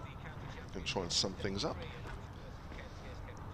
Well, Hampshire have lost 2 wickets this morning. They're 144 for 6 in their second innings, still 234 runs away from winning this game. It was always going to be tough for a victory, needing 273 at the start. Not helped by those 2 early wickets. Joe Weatherly, LBW to the seam bowler Nathan Gilchrist. That was a great ball that moved in late. He was out for 56, adding 2. And then Ben Brown out soon after, just clipping Gilchrist on the leg side. He was out for no score. But James Vince is standing firm, 24 not out. Donald 13 not out. They're still a long way away from a target. 233 more they need. Stanley, we'll bring you over to me. We'll bring Matt Cole in as Podmore slowly walks back to his mark. Actually, there's been a bit of a gap. He's got 1 ball left of his 12. 145 for 6. I'll just finish off this ball and bring Stanley in alongside BBC Kent's Matt Cole as Podmore comes in again and bowls. Donald cuts it away down to Daniel Bell-Drummond, who's out at deep point for both Donald and Vince now. That'll be the end of the over. 146 for 6, and Donald is on to 14. Matt. Yeah, great start for Kent today. Nathan Gilchrist striking twice in consecutive overs this morning to reduce Hampshire to 190 for 6 at that point. Key partnership this one. Well, James Vince is there. Certainly still hope for Hampshire. Vince on 25, Donald on 14. Conor Mccoy to continue. Economy rate has been great so far. 10 overs, 3 maidens, none for 20. Mccoy borrowing to Donald, just inside part of the bats. He tries to drive that away and it skews off towards mid-on. And there's no run. 2 slips and a gully in for Kent. Everson there at point. Extra cover to Wandamiyeye is there. Mid-on and mid-off. Daniel Bell-Drummond has been dispatched to, well, I was going to say deep mid-wicket, but he's essentially just covering everything in front of the wicket on the leg side, on the boundary. Quite a big area. So trying to encourage Donald to try and play through that area. Find, or at least think about it. Finding Yorker length delivery from Mccoy. It's dug out well though by Donald. And a no run.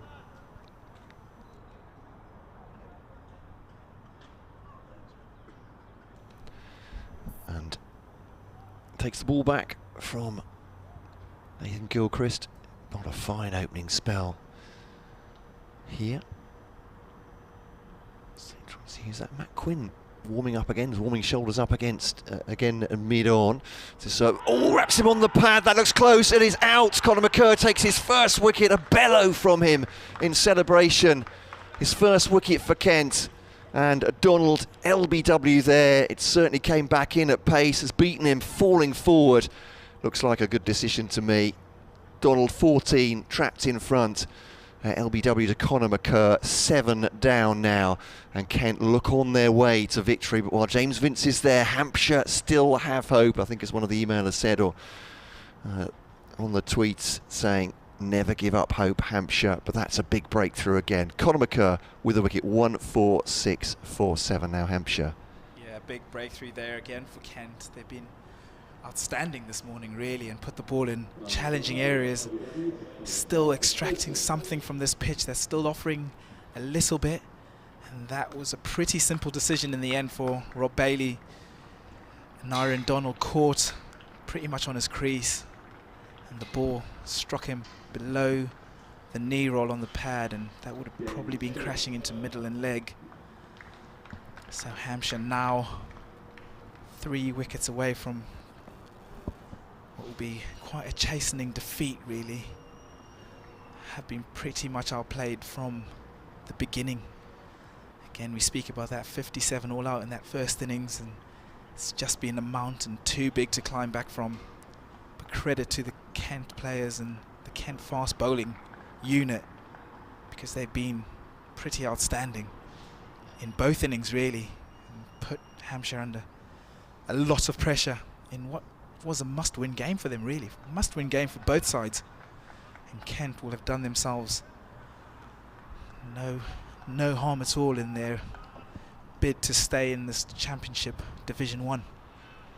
Yeah, it feels like they bowled very tightly, Kent, haven't they? Haven't given much room to Hampshire.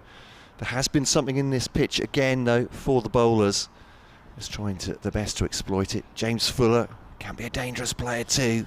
McCurr comes in to bowl to him now, and he emphasises that by scooting the ball through extra cover. Conor McCoy looks, well, he was euphoric the ball before. Now he looks disgusted with that ball outside the off stump, given a little bit of width, but good shot from Fuller. Didn't think it quite had the momentum, but shows how well he hit it through extra cover, and that's 4 runs. The Hampshire 150 up. There's a smattering of applause, but you can understand these Hampshire fans here down in the mouth at the moment. 7 down. Kent, let's face it, Kent should finish this off. They should win this game. But can Hampshire produce something extraordinary? They still need a 232 to win this game. Or 228, I should say now. So McCurk come over the wicket to the right-handed James Fuller, and that gets big on him there. That's risen off for length. Does show there's a little bit of variable bounce from both ends. I think we saw one from Podmore in a previous over, Leapot from the far end. McCurr, you want to hit that spot again, but well defended by Fuller. Yeah, we did, Matt, and we saw it yesterday as well when Organ and Weatherly were both struck on the hand or the wrist or the finger, actually, I think it was. So it looks like there is, actually, we obviously know that there's still a bit of life in it, but it seems like the Kent fast bowlers have been able to extract a little bit more from this pitch. McCurr then to Fuller, goes on the drive. He'll get a single, will he? No, in fact this time it does go to the fielder wide mid-off. Nathan Gilchrist, who bowled really well to start today, exploiting what he could out of the pitch. Just shining the ball there. 150 for 7 then Hampshire. Podmore has 1 for 30, said Conor McCurr. I think as much of his celebration for Kent, Conor McCurr, it's a big wicket for him. He wants to impress with a county, and if he is surplus to requirements at Surrey, or even trying to work his way into their 11, a player like this on loan, he wants to prove how good he is. So it's like an outpouring of emotion for a couple of reasons from him. Yeah, he's bowled well, like we spoke about his action, and it's a strong action, and he manages to extract that extra bounce with his tall front arm, and caused Hampshire batsmen quite a few problems as Harry Podmore runs in to James Vince, who clips this one into the onside, and they push for 2, but it looks like Everson does the cleaning up of the deep backward square leg and just the single. Yeah, it'll be interesting to see. Did Sam Billings mention yesterday that Nathan Gilchrist might be moving on? Is it? No, I think because I was talking about their bowling resources. Yeah. I don't think he said that. Crikey, I think my radar would have gone mad. No, not at all. Because I was talking about Matt Milnes moving on and saying, so are you looking for a replacement? Exactly, and he mentioned, well, Nathan Gilchrist is, could fill those shoes, as it were. Yeah. But he's been. Yeah, I mean, I think fair to Sam, he was skirting around that question because he knew I was looking. So who are you going to sign? Who's coming in? Are you signing Conor McCurr? He knew what I was getting at. Podmore runs into Fuller, who clips this one into the onside, and they push again for 2. Will they get it? He comes back, and they will get it this time, as a smattering of applause from the crowd. But it was really good to have Sam on with us yesterday, and always fantastic to have a player of his caliber and his insight into the game and just the way he sees it. Insightful, for sure. Said he reminds me, the way he talks about cricket, a lot of Rob Key, in that he's a proper student of the game, Sam Billings, isn't he? Definitely. And as Podmore balls full to Vince, who drives down the ground for no run. Yeah, there are a few people like that, aren't there? That they just sort of live and breathe cricket, and yeah, absolutely. Everything that they're doing is they're always thinking about the game, and you can see why he's such a good captain and a good leader. He's always thinking. Yeah, superb to have, as you say, his analysis as a current pro, and he's pretty good behind the microphone as well. Yes, not bad. Yeah. I was going to let him take over at one point, if he might as well. Podmore runs into Fuller, who plays this off an inside edge. He wasn't quite sure where that ball had gone. He sort of turned around, and luckily for him, it was just on into the onside and no harm done. James Fuller has been pretty outstanding, really, for Hampshire in all formats this season.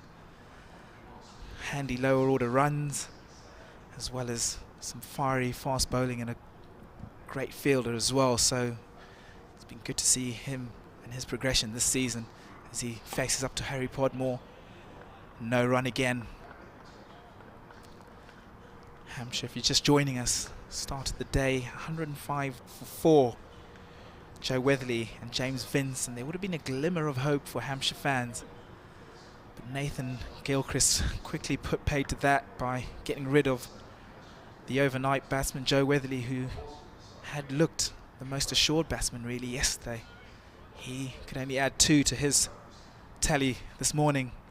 Got a searing Yorker that seemed to reverse swing and hits him on the boot, and he was on his way for 56 as Podmore bowls to James Fuller, who pushes this into the onside to end that over. And Ben Brown came in, and he soon went as he chipped quite loosely again. Nathan Gilchrist to Everson, who took a simple catch, and I think from there the writing was kind of on the wall for Hampshire, and they've just lost their last wicket, with Conor Mccoy picking up his first Kent wicket, trapping an Aaron Donald LBW. So Hampshire 153 for 7. Emails coming in on the Kent email address as well, kentcricket@gmail.com. Thank you for all your company today, getting these emails as well. In a second, McCurr to Vince. It's a lovely drive. Goodness me, he is something to watch. I was talking about, there are players around the county championship. Joe Denley is definitely one for me, who just when he's going is just such a pleasure to watch. James Vince is absolutely another. Hampshire fans will know about that. Just on the way he bats, it just looks effortless sometimes, doesn't it? That drive doesn't get through any extra better. cover. He just, and he holds the pose and his balance. Everything is done to perfection, and Hampshire fans will just be a little bit sad that they haven't seen a little bit more of that this season in the red ball format. Yeah, 157 for 7. As I said, while he's there, there is still hope for Hampshire. They're a long way out here, of course, though. McCurr to Vince. Oh, and that one's the other side of the wicket, and that is 4 runs through mid-on. It's gone full there, McCurr, but he's treated that like it's nothing. That's what Vince does, doesn't he? Just effortlessly through long on for 4 runs. I think that will be the disappointing part for the Hampshire, I guess, players, that going into this total, if they could have maybe have come into today 2 down from last night, they would have been a little bit of hope, because it says we know how quick scoring this ground is, and we know that the pitch is not flattening out obviously, but it's getting a little bit better as the ball gets older as well. Yeah, I agree. There are crucial partnerships which Hampshire needs to keep wickets intact last night. Sapson just dropped into the offside and they'll take a single. Morning to Kester on kentcricket@gmail.com. Telling us we were loud and clear. I checked that earlier, Kester, because I know you would have told us if there was any problem with the stream, which is always very welcome. I say that with no side whatsoever. Thank you for all of us, for all of you during the summer, for all the county commentaries. Sometimes they do drop out and we don't know what's happened because, frankly, we just plug stuff in and hope it all works. So there are technicians all around the place, and many steps from us to you. So thank you for that, Kester, and others throughout the season. I'm sure the same is true on the Hampshire stream as well. Here's McCurr, rising delivery to Fuller, sees that one off for a dot wall. Good morning to Bill from Dover. He says, I've watched every Kent Championship match this season and must say, win or lose this match, this is our best performance so far. And thank you for the commentary. It's been a pleasure. Bill, thank you very much. Still is a pleasure. Still a game to go, I should say. I feel like I'm wrapping up here. Of course, it could be the last day at the Ageas Bowl for Hampshire fans, so they'll be saying a fond farewell to this ground today. As McCurr to Fuller, and that's flayed through the offside of a full-length delivery. That is a beautiful shot from, well, I say more aggressive, more brutal shot from Fuller than the 2-4s we saw at the beginning of the over, but I wonder if this might be McCurr's last over, just perhaps straying a little bit full, but Fuller, that's a lovely shot. Yeah, it's not quite foot to the ball as we saw with James Vince, but just as effective from James Fuller, a positive player who will play his shots. There's no doubt about that. So Kent will have to be on the money here again to him. Just realise that he's going to be aggressive. They'll know this anyway, won't they? Yeah, absolutely. 166 for 7. still 2-11 in arrears are Hampshire. Kent needing 3 more wickets, and that's turned down towards the leg side. That'll be 4 more, and that, having said how economical Conor Mccoy was, just glancing that down. Fuller, very little effort on this ball. The last one a brutal hit, but that's 17 off the over. It is T20 style, that one. 170 for 7. It may be time for Conor Mccoy to take a breather, the captain may well think. Mike on the emails, just getting through a few of these that I missed, apologise. He said, I'm disappointed you didn't come up with the obvious rejoinder when you were talking about county championship wins and how long it had been for both sides since they won the title. Why didn't you ask that nice Mr. James how many times Hampshire have won the county championship? He says that with a wink, the old safety wink, Mike. I would not be so rude to our hosts here. Obviously, we're talking about quite ancient history, aren't we, for Kent in that respect anyway. Paul, a big Essex fan, very disappointed with the result yesterday. Just wanted to know your thoughts on the state of the pitch here. Wasn't good on the first day, I think it's fair to say, Paul. So I thought to tune into the Hampshire game for the day, but not looking like it's going to last all that long as well. I would say, actually, days 2 and 3, it's been competitive here between bat and ball. There's certainly something in it for the bowlers. But the batters, have you heard in the last over, can get their way as well. Definitely, as we see Nathan Gilchrist back into the attack. Started things off this morning with the wicket of Joe Weatherly and Ben Brown. He's back into the attack with the hope that he can wrap things up. 3 for 40, so he'll have one eye on that 5-wicket haul that's potentially there for him. But it's an interesting question, actually, or an interesting analysis of the pitch. And I think what we tend to see with this Ageas Bowl wicket is it chipped in the air from Vince and just short of Everson at mid-wicket, I think it is. Yeah. And actually, sorry. Harry Finch. His Finch, you're absolutely right. He's been taken out of gully, hasn't he? Yeah, he has been. Moved him around. But I think the pitch, like you say, the last 2 days has actually been very competitive, and we have seen shots, and we have seen the ball coming on quite nicely as Gilchrist runs in again from us, and Vince just pushes this one on the onside. I think there was just a bit of shock, really, with what happened on that first day. I know we saw 23 wickets, but I think in normal, I wouldn't say a normal situation, because Kent were fantastic with the ball, but it's been a long time since we've seen a collapse like that, and I think that would have sort of made it would have heightened the state of the pitch, I think. Yeah, I agree. Whereas there might have been as Vince pushes this one on to the onside, it might have been a question of whether or not that, it was just good bowling, like really good bowling, and also maybe some panic from the Hampshire batsmen as well. Yeah, I agree. It felt on day one, I think Kent probably slightly overachieved with the amount of nip there was, but it felt like perhaps day one it was a 150 plays 150 pitch, whereas I think probably days 2 and 3 it's more like 250, 275 plays each other maybe. Which you can't complain with, really, as Vince drives well down the ground, but crashes into these stumps on the bowler's end. And to say that if Hampshire, obviously, they're still 200 out, but if they were to win this, that would be a fantastic effort, given that there's still some life in this for the bowlers, I think. Yeah, definitely. But I think it's been a good pitch. I think obviously Hampshire would have wanted a pitch that was going to give them a result, really, but at the same time, I don't think it's been a minefield. I think we've seen that if he can get in, as Vince drives and clips through the onside and clips well. Matt Quinn gives chase, but he gives that up, and that will be another boundary for James Vince, who is looking pretty elegant as always, really, as he moves on to 39, and Hampshire move on to 174 for 7. Still 204 needed for what would be an extremely unlikely victory. So Paul, I know Essex fan in touch with us today. I hope that puts that in context. In terms of the pitch, it felt, I think generally for me, day one did feel too lively, and there was green on top of the pitch, and Hampshire obviously wanted a result, and there will be Hampshire fans saying, and there will be, and there are, saying, should have put more trust in the attack maybe, and said, look, we needed bonus points as well, wanted to make 400 in the first innings, so but obviously the margins, again, I'm not going to criticise the ground staff here, because the margins of doing that, trying to get a competitive pitch but not making it, well, what happened at Chelmsford, I suppose, So I think Mike Smith is here as the, are they called match referees these days? The title have changed. They were the cricket liaison officer.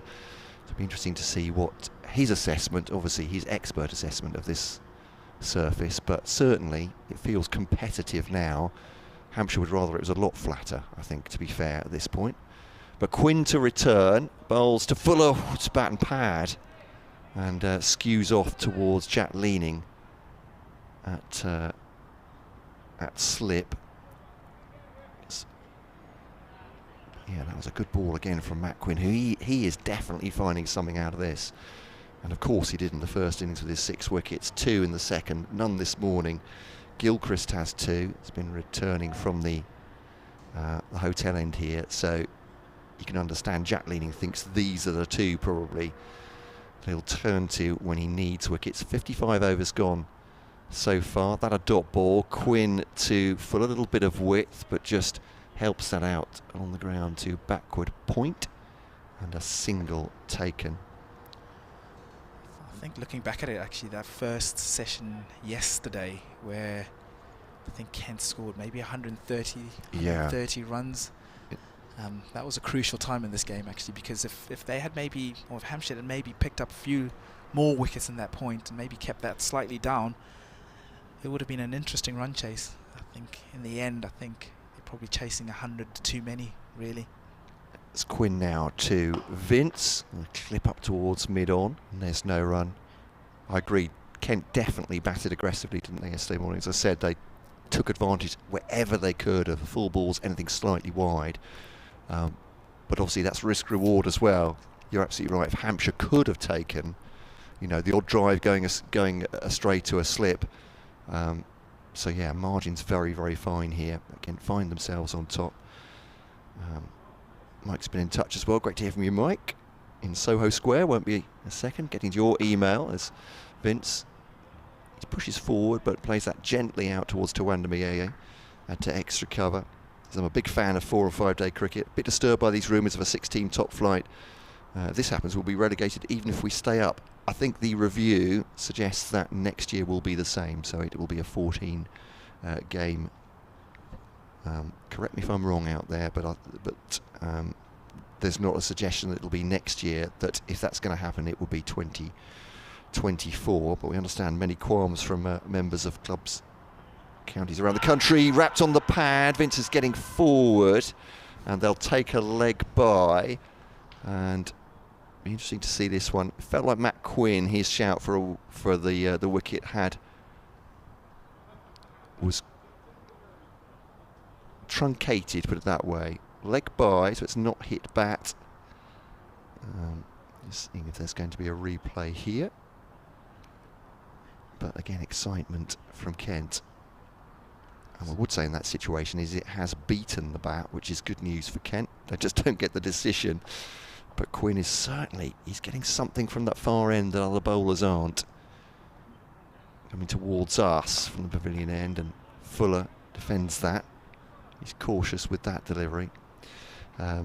Mike continuing, I don't follow the 100, he says, at all, but do follow T20 in One Day Cup. It's our counties playing those rather than the Mook franchise 100. He says, yours words, not mine, Mike. He says, I won't renew my Kent membership if 4-day cricket is reduced too much. Come on, Kent. And that's an issue for clubs around the country in terms of just 5 home games, I suppose, if it's going to be 10. And I'm sure we'll talk long and hard about that next season, if not in the next few days as well. There has been a statement from Kent on the high performance review from their chairman Simon Phillip, and perhaps when I'm back on mic after the update we'll go through that. He's been quite strong on it. So Gilchrist runs in to Vince from the hotel end, who pushes that into the offside.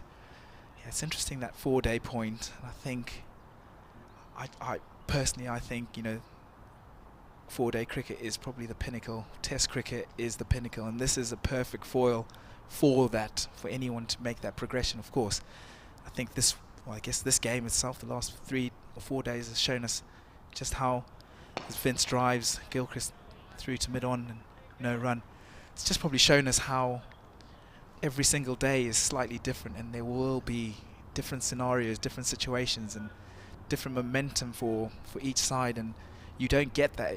I guess in the shorter format you get a lot of skill and all that sort of stuff, but you know, this is the ultimate test, and I think, yeah, it's been brilliant to watch, and long may it continue as Gilchrist bowls to James Vince, who leaves this one outside the off stump and through to Ollie Robinson.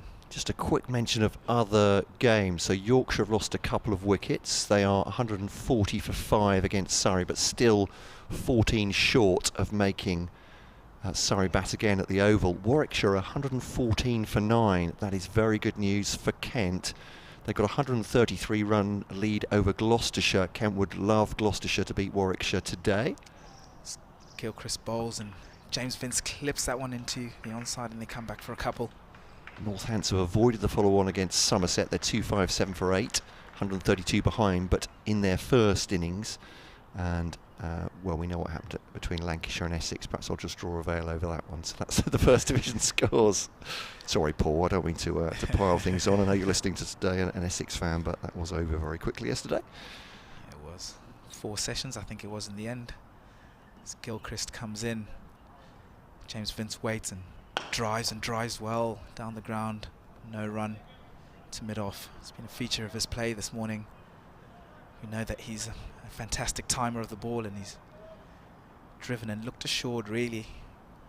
He would have just needed a little bit more support from the other end for Hampshire to have any sort of chance, really. But he will keep going. As Gilchrist bowls, and Vince, back of a length, just pushes this into the offside to end that over. 178 for 7, Hampshire. Kevin James coming in right now. Stanley, thank you very much. Stanley Marissa with us again today. Bright sunshine out there. There's a bit of gloom this morning. Well, maybe not gloom, but it was hazy, cooler today as well. I think there was a bit of early mist over the golf course at the back here as well. But, end of the over. Kevin coming in. I'm going to nip off. As soon as he arrives, I disappear in a puff of smoke, of course. It's nothing personal. No, of course not. It says here. And you've always stayed true to script, haven't you? 178 for 7 then. 3 wickets taken by Kent this morning as Quinn comes in. It's a length ball to Fuller, who's almost down on one knee, pushing that up towards mid-wicket. And there is no run. 2 for Gilchrist and 1 for Conor Mccoy this morning, with Hampshire needing an unlikely 200 more from here. James Vince fighting hard on 41. He's been tested this morning. That first 45 minutes or so was very difficult for the batters. 2 wickets lost in the first half hour. Donald went about an hour and 5 into the morning session. Here's Quinn, right arm over and bowls, and Fuller punches it up towards mid-on, and there's no run. Chris Main has emailed soniccricket@gmail.com. He says, looking as though Hampshire's championship aspirations will end in disappointment. You know, we were talking about that early, really. If it is to go today, which it looks likely, it's a kind of sad end, really, to their aspirations, which have kept us on our edge of our seats throughout the season. Such high hopes on Tuesday morning when Kent lost 5 early wickets. That's right, 32 for 5 they were at one stage. Fuller's on the back foot, steers that up towards extra cover. Sadly, Hampshire weren't able to capitalise on that performance. Somewhat of an anti-climax today, I fear. Thanks for the excellent commentary and live streaming this season, says Chris. Thank you. And we were talking, myself and Stanley, weren't we, a little earlier about 14 games in the season and how Kent have played the top 3 sides in Division 1 twice. Hampshire have played Lancashire and Surrey once. Certainly an imbalance there, you would think, as Quinn from the pavilion end comes in. Fuller drives on the up, thick outside edge, going down to the vacant third man area for 4. Fuller moves on to 19. And the Hampshire total to 182 for 7. Chris Forward, soniccricket@gmail.com, says, having listened earlier to your conversation about teams playing each other once or twice, my alternative would be for all 10 teams to play 9 matches. Once complete, the top 5 form a playoff group to contest the championship, with all teams playing each other, i.e. another 4 games each, 2 home and away. So that's 9 and 4. That's 13, isn't it? So that's 1 less than this year. That would keep some people happy. Fuller drives up towards mid-on, and there's no run. Similarly, the bottom 5 playoff to decide the relegation spots. There will be some cases where you cannot get each team playing 2 home and 2 away without repeating a fixture from earlier in the season, but you set the ground rules in advance to cover such situations. I have to say, on the initial thoughts, Collins, it doesn't sound a bad idea. Additionally, why do championship matches still have a coin toss? A few seasons ago they didn't, did they? To reduce the impact of home teams creating pitches best suited to their team's strengths. Quinn comes in and Fuller's on the back foot, steers that into the gap through the covers. They're coming back for 2. Quick running between these 2. Throw comes into Robinson. Fuller picks up 2, moves on to 21, 184 for 7. Hampshire need another unlikely 194. I like this idea, I have to say. To reduce the impact of home teams is about the toss creating pitches best suited to their team's strength. I think it would be fairer for the away team to select whether they want to bat or bowl. As I say, we did have this a few seasons ago. Not enjoying Hampshire's slump, likely to be a disappointing defeat. Collins, who lives in Tunbridge Wells, but is a Hampshire fan and a season ticket holder, currently taking stick from my Kent supporting sons. Matt wouldn't have heard that earlier, but Colin, I think that's a good idea about the championship if we play 13, 14 games moving forward. There we go. Matt Cole was back. I didn't hear the beginning of that. So well, he's suggesting that. Well, I'll very quickly run through that again, but I have to say, I'm sorry, just it's for my benefit. That's terrible, isn't it? Gilchrist bowling to Vince, and it just drops that into the offside. They'll take a quick single, 185 for 7. So we were saying that it's a bit unlucky, a bit unfortunate for Kent playing the top 3 sides twice, and Hampshire have only played the other top 2 once. He says all 10 teams play 9 matches. Yeah. So you play once each. Once complete, the top 5 form a playoff group to contest the championship with all teams playing each other, i.e. another 4 games, 2 home and 2 away. I quite like that. Makes good sense. Yeah, I like that. I'm not just saying this because it's right, but I had a thought this morning about whether even if it was all as Gilchrist bowls pushed into the offside, whether you could have even if you're going to play 10 games, you could have all eight playing each other. Does that make sense? So you get 8. Sorry. 9 playing. 9 teams in each division. So you play 8 games. You're playing everybody else once, and then in that way, yes, it will be seeded. So the strongest teams play each other. And but that makes a lot more sense than what I came up with. As Gilchrist deep in the crease for Fuller, but has just managed to deflect that into the offside to Wandamieye, and there is no run. If you don't mind, actually. Perhaps at the end of the over, Simon Phillip, the Kent chair, has they've published his reaction today to the high performance review, and it's quite strong from Simon Phillip. So I've got a statement, if I may, and just go through that, and perhaps supporters will like to pick out what they can from that of both sides, because he's not just talking about Kent, obviously, when he talks. The same with Rob Bransgrove. They are talking about the future of county cricket and of our clubs as well. So, as I said, Simon Phillip is not a shrinking violet. He will say what he means, and obviously for the clubs this is it may be an existential thing for clubs. They want membership, they want people to come through the doors, obviously, and they want to continue their existence. But a few words about the balance of power, about the future as well from Simon Phillip in just a second, as he's defended back at Gilchrist. So just 2 off the over so far, 186 for 7, still 192 or 191 in arrears for Hampshire. But you still think, well, James Vince is there, and actually James Fuller has got 22 off 22 balls as well. Gilchrist bowls, it's flicked off the pads by Vince out towards the boundary. Joey Everson is flying around there. He will stop it. They'll come back for 3 comfortably in the end, onto 189 for 7.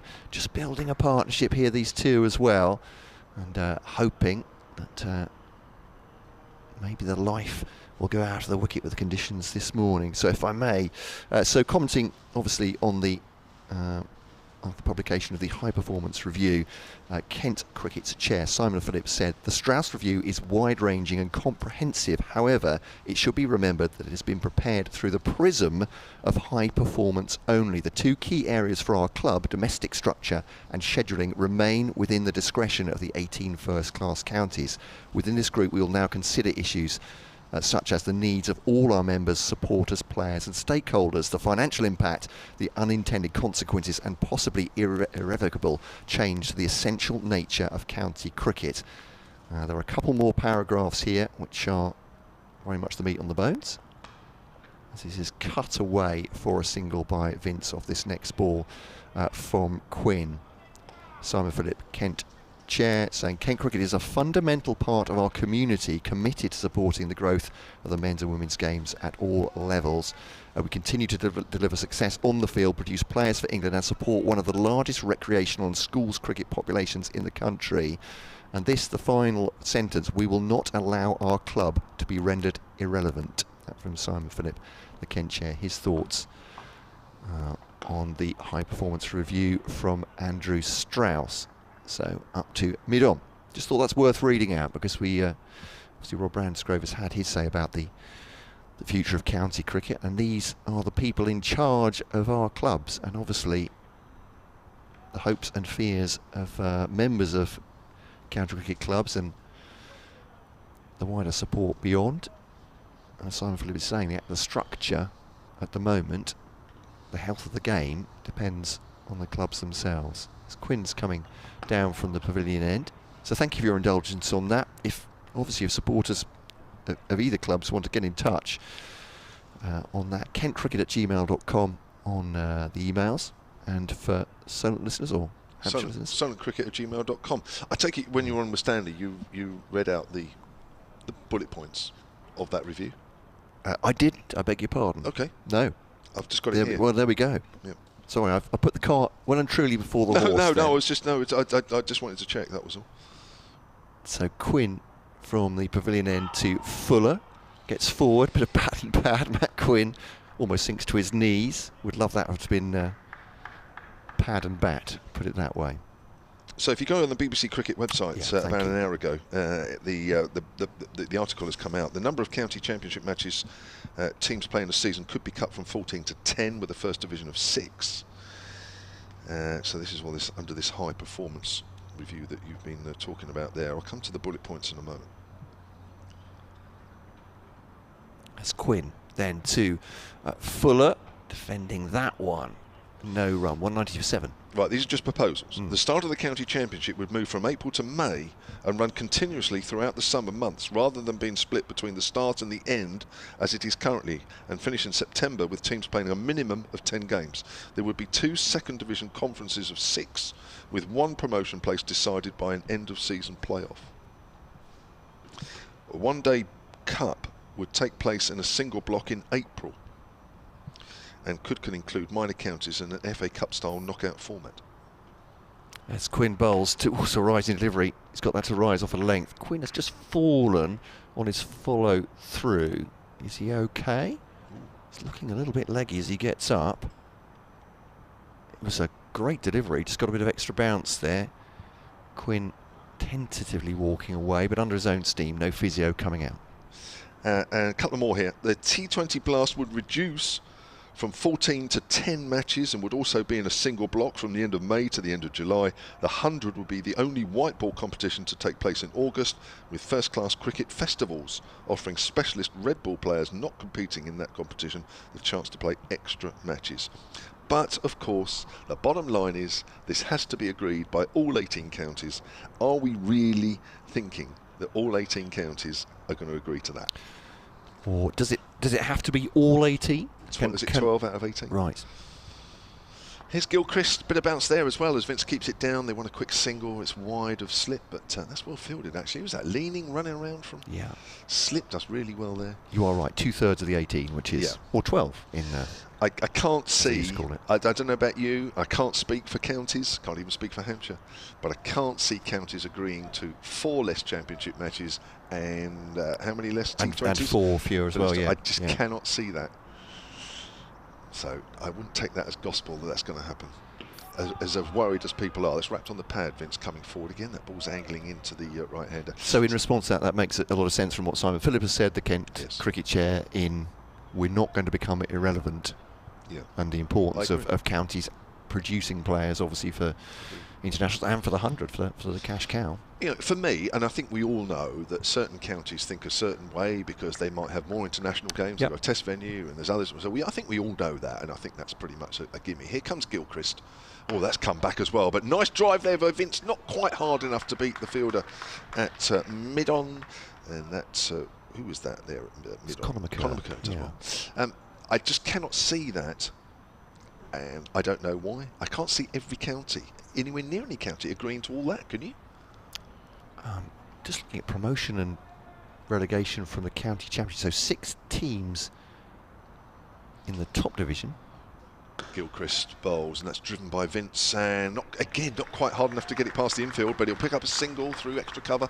191 for 7, Vince 47. So 2 second division conferences of 6 teams, 1 promotion place,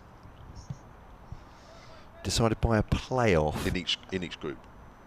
Yeah. Oh, from each? Yeah, so you get 2 promotion places, I guess. 1 from each of the 2 conferences. Or maybe the top 2 play in a playoff. Oh, yeah, right. I think that's the down. inference. Is it's just. It's, of course, yes, of course. Yeah. Short ducks under that Fuller. Good take, Robinson. Goodness me, he's off the ground again. Love that. Fantastic take. I know. Sorry, I'm probably missing the big picture. But in addition to that, that one place decided by a playoff, I'd have to say, we saw with the Bob Willis Trophy. If it's the end of the season and rain affects it, then it's not really a playoff, is it? Well, unless you have it over 5 and days. And obviously that's a massive thing to get promoted to the top division. But anyway. Gilchrist, length ball, Fuller in behind that, pushes out into the covers. End of the over. Gilchrist, 17 overs, 3 for 52, having added 2 wickets this morning, but really well in that first half hour. 191 for 7, Hampshire, needing another unlikely 187. We have to emphasise, though, we know, and I think most people listening, watching, who follow cricket know that there's no way. You know, I'm not even sure I agree with any of that. That's not to say that that's the reason it's not going to be passed, but I don't know. Do you agree with any of that, Matt? I'm finding it difficult. But in other ways, I was saying the other day about the 100. It doesn't really matter what I think or what supporters think about the 100. It is staying. We know that's set in stone. But also, what we do know, as you're saying, is that the counties have to agree to this, and how many will agree to a reduction of 4 games in the championship and 4 T20 matches. Agreed. Gilchrist bowling to Vince, squeezes it out the onside, and there's no run. It's too much, isn't it? It's too much for those that love championship cricket, and it's too much for the counties to bear with the T20, because it's a lifeline. You know, you're asking, you know, the so-called lesser counties that get less cricket at their grounds anyway to accept even less T20 cricket. Yeah, which is where they make a lot of their money, which keeps them going, obviously, but not only keeps them going, but keeps them producing players, etc. Their budget, but driven up to mid-on. I mean, obviously there is the thought that the counties have effectively sold off the month of August to the ECB already, but to take a further reduction then in their own independent revenues, that's I don't see them going for it anyway. But it's a proposal, and proposals get changed and swapped around. Yeah, absolutely. Quinn bowling to Vince, just opens the face, runs that past Jack Leaning, who's herring after it at slip. And does stop the ball, flicks up for Joey Everson in relay, and they'll come back for 3, and that is James Vince's 50. This could be an important knock for Hampshire. It already is. The victory target coming down to 187. That's still a lot of runs, but 50 from 81 balls with 7 fours. He's doing his very best to play the captain's innings that they need here at Hampshire. Can he need 3 more wickets? Hampshire obviously underdogs to win this, but could they do something extraordinary here? The other thing I think that won't really, well, it's not a sweet note. I'm not sure how many fans, supporters, members, or indeed, it's an inside edge past his stumps from James Fuller. It's a little bit of fortune there, and also a single 195 for 7. The 100 will be the only white ball competition to take place in August, with first-class cricket festivals, in inverted commas, offering specialist red ball players not competing in that competition the chance to play extra matches. Means absolutely nothing to the counties and their support, does it? That's something that it feels to me, something woolly they're putting behind the 100 to suggest, don't worry, we're covering all the areas. Yeah. That's my, there you are. That's my emotional reaction to it, but I'm interested to hear what people think out there. Valid. And so Quinn, Vince had a nibble at that one, and it has moved outside the off stump, just back of a length with some bounce through to the wicket-keeper, no run. At the moment, though, Hampshire holding firm, 195 for 7. Yeah, I've spoken to one or two players who have given their views on it, and I kind of agree with one or two of what they're suggesting. And I've mentioned this before, so apologies, Hampshire listeners, maybe Kent, and they probably don't even want to know what I think anyway. But one I heard was obviously one or two counties unhappy about August and 100. As Quinn bowls once again to Vince, defended. One hand, one bounce, almost parried by Quinn anyway. No run, end of the over, 195 for 7. And Kent, having won the trophy, will consider that the Royal London is an important trophy, and it is an important trophy. I think it's morphed into a month-long competition for a development side, which I think everybody has loved watching, probably the makeup of county sides in the near and medium-term future. And I know counties have been disappointed that there's not enough cricket in August. One suggestion from one Hampshire player said, well, why don't we play a few more games in that month of the Royal London? Instead of playing 8 games in the group, we'll play 10 or we'll play 12. Gives you a bit more cricket. Great idea. The other suggestion I've heard is that why isn't there played a 50 over one-day competition at the start? Maybe move it to the start. I don't know. This is another option. So you play the white ball. Well, you would actually. It would be an extra. I know it sounds silly playing extra. The old Benson Hedges. Yeah. Early season, and then make the Royal London in August a red ball competition. Now that sounds silly, but what you do with a red ball 50 over a side competitions, you kind of get the best of both worlds. You get batters having to bat properly against the red ball, so you have to think about the Royal London as a red ball competition in August, and I think you get the best of both worlds. A sort of one innings competition then, yeah, proper one innings. The red ball. There you go. That's another suggestion I heard. Daniel Bell Drummond is going to bowl some seamers, and off the back foot. Hello, James Fuller, through extra cover, 4 runs. Greets Daniel Bell Drummond with one of the best shots of the morning. Although I shouldn't really take some of James Vince's cover drives out of that, really, should I? John Senna, I hope I got that right, at Solent Sports says, listening to Kevin James regards the reshuffle. That's the Hampshire partnership between Fuller and Vince for the 8th wicket, passing 50 runs as well. That's come up pretty quick off 64. I think there was no need to introduce the 100 to get people into cricket. All they needed to do was push the blast some more and give it coverage without making people pay to watch it. I know people get annoyed with me. I think the 100 is brilliant, and I'm not being cynical there. I think you've just got to accept it for what it is and go with it. That's pulled away by a Fuller in the air, but safe through square leg for a single. He moves on to 51, and the Hampshire total in their second innings to 200. That's what the ripple of applause is coming from. I know other people think differently, and depending on where you are in the country, you'll think that the 100 is a total waste of time. But I'll just say one thing. There was a game here, Hampshire against, it might have been Kent, I don't know, but somebody, there was about 3,000 people here. Was there going to ever be any more people here than that? No. Good crowd though, as it was. Up the road at Lord's, as Bell Drummond bowls to Fuller, and that's up to mid-on, there were something like 18 to 20,000 people watching a 100 game. That was an extra 18 to 20,000 people watching domestic cricket that if you didn't have a 100 game, they certainly wouldn't have come down here and watched one. There you go. Oh, that's my point. Yeah, the argument against that obviously is with the marketing spend on the 100, which is extraordinary. Yes. On the line of leg stump, and Vince turns that away down to fine leg. He's running the first one quickly, unless there's a misfield, which there isn't. There won't be any more than that. 201 for 7. What would have been the effect on the blast of that if you put, what was it, 50 million quid behind the marketing of the blast? Again, that would have done something, wouldn't it? I agree with you, and I think it's difficult to argue against that. But probably for about the millionth time. And people are probably getting fed up. Yeah, saying this. I know we're going. Is that the whole reason for the 100, as that's pushed out into the covers, into the gap by Fuller for a single, 202 for 7. We don't have a franchise tournament in this country, and now you've got South Africa who had who've got their big one coming up, haven't they, in the new year? They've just had the draft for that last week, so there is a major competitions starting in South Africa. There's already one in Australia, there's one in India, of course we know there's going to be others starting up. There is the Pakistan Super League. We do not have one in this country, and however much you want to dress it up, with the counties, all 18, you will never have one under the guise of the Blast. There's a I think it was inside edge of the pad. No, that's a leg by for Vince out on the leg side, 203 for 7. So there was never going to be a franchise tournament, Premier League, whatever you want to call it, in this country unless you created a brand new competition. They have done, it gets its stick, but we've got one. We've got our own standalone franchise tournament in the 100. A little different from the T20 leagues around the world, but that's what we've got. There you go.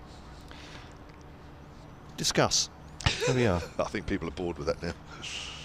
Well, I'm sure people are bored of my opinions on it. So no, not at all. Well, it's interesting because Hampshire have Southern Brave here, all lovey-dovey, 15,000 here when they play at home. We've got the 100 team. You guys haven't. So your view, of course, will be totally different from what Hampshire. And that's the problem, because wherever you are in the country, people will be looking at those proposals, and because of their dynamics at their particular club, will look at things differently. And that's why you're never going to get all 18 counties to vote for whatever. It's true enough. Leaning, first spin for Kent. And James Vince is so terrified of Jack Leaning, he's just had to pull away as Leaning came in off 2 paces to bowl his off spin. Bit of a change of attack for Kent. One of our emailers actually was asking about Kent's over rate, and that yes, they are well behind, -4 on the scoreboard. Could it be an issue, asked Andy. Yes, it absolutely could. So Bell Drummond and Leaning coming on at this stage, not only to give the other bowlers a rest, but to bring the over rate closer to par. As it's outside the off stump and just gently spins towards James Fuller on the back foot, and he's run back to his mark. Oh, and has Jack Leaning lost his... No, Fuller pulled out. He's getting into his thing too quick. What's he doing here? It's mind games.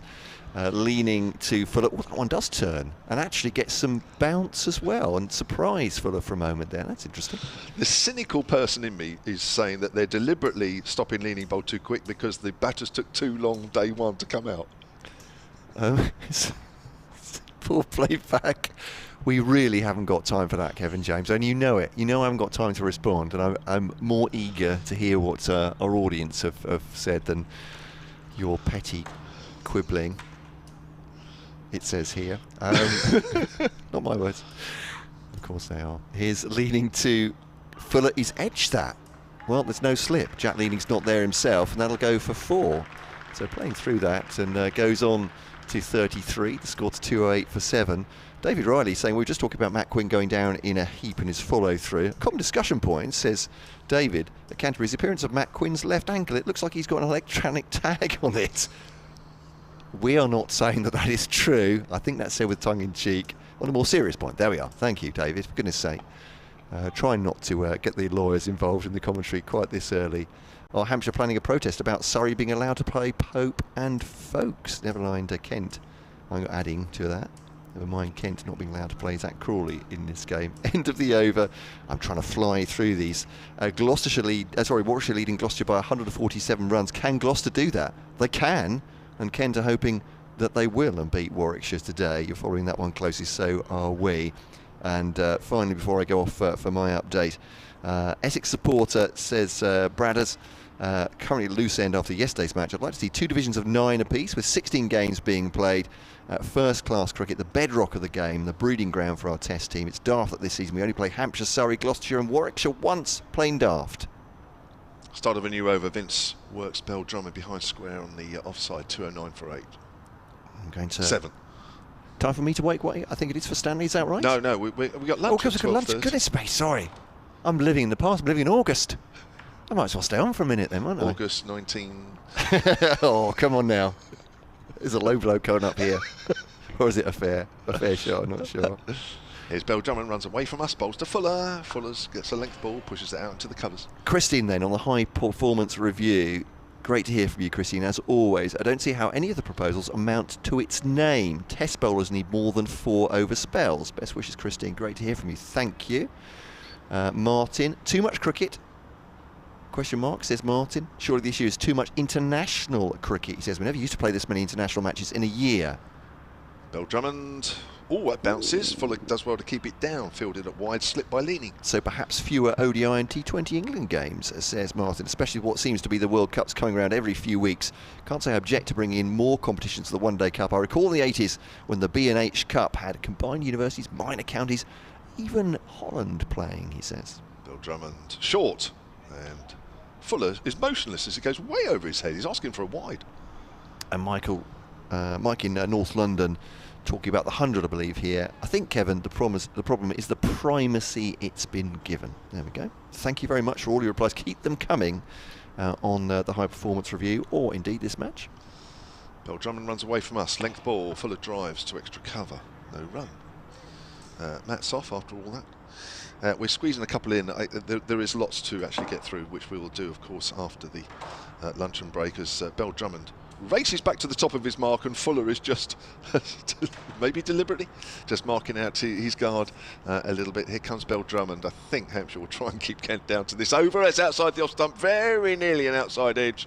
And even Ollie Robinson races back to get the helmet. They're going to try and squeeze one in with the scoreboard showing 12:29. I think they will get this extra over in before lunch. The scoreboard is showing that they are 4 overs down currently on the over rate. The batters are having a chat in the middle, and the umpires, I think, are going to take the bails. There's a roar from the crowd. There will be not an extra over, because as the umpire, Bailey, at the far end, reached the stumps, the clock ticked over to 12:30. So the score at lunch, 209 for 7. James Vince is 53 not out. James Fuller, 33 not out. Hampshire, well, 169 runs needed from here. Really? Well, you're still playing. It is possible, but remember, Kyle Abbott and Mohammed Abbas are the next two batters to come in as and when 1 or 2 wickets fall. But a morning which didn't start particularly well for Hampshire. In the first half an hour, losing 2 wickets. Nathan Gilchrist bowling quite brilliantly this morning, getting a bit of reverse swing.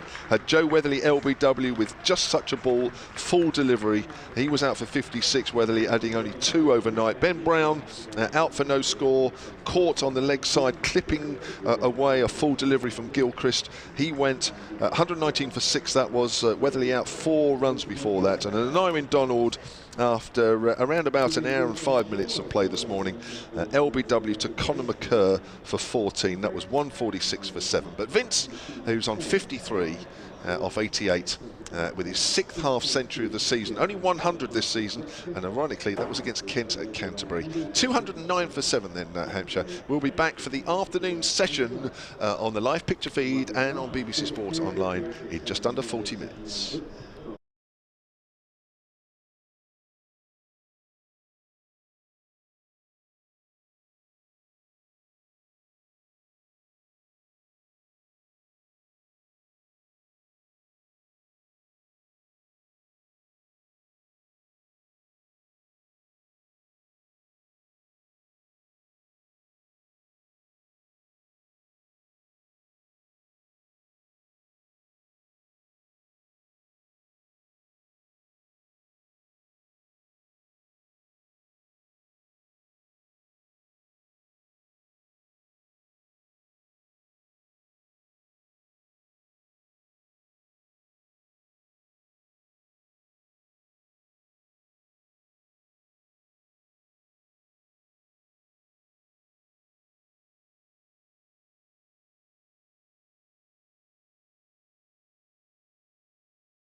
Welcome back to the Ageas Bowl, where the two umpires, Nigel Long and Mr. Bailey, are walking out to the middle ahead of the afternoon session on day 3 of this county championship match between Hampshire and Kent. Two teams at the start of the play. Hampshire looking to put pressure on Surrey at the top, and Kent looking to get the points they need to make them safe in Division 1 next year. It's fair to say that Kent very much have the upper hand here, because Hampshire in their second innings are 209 for 7.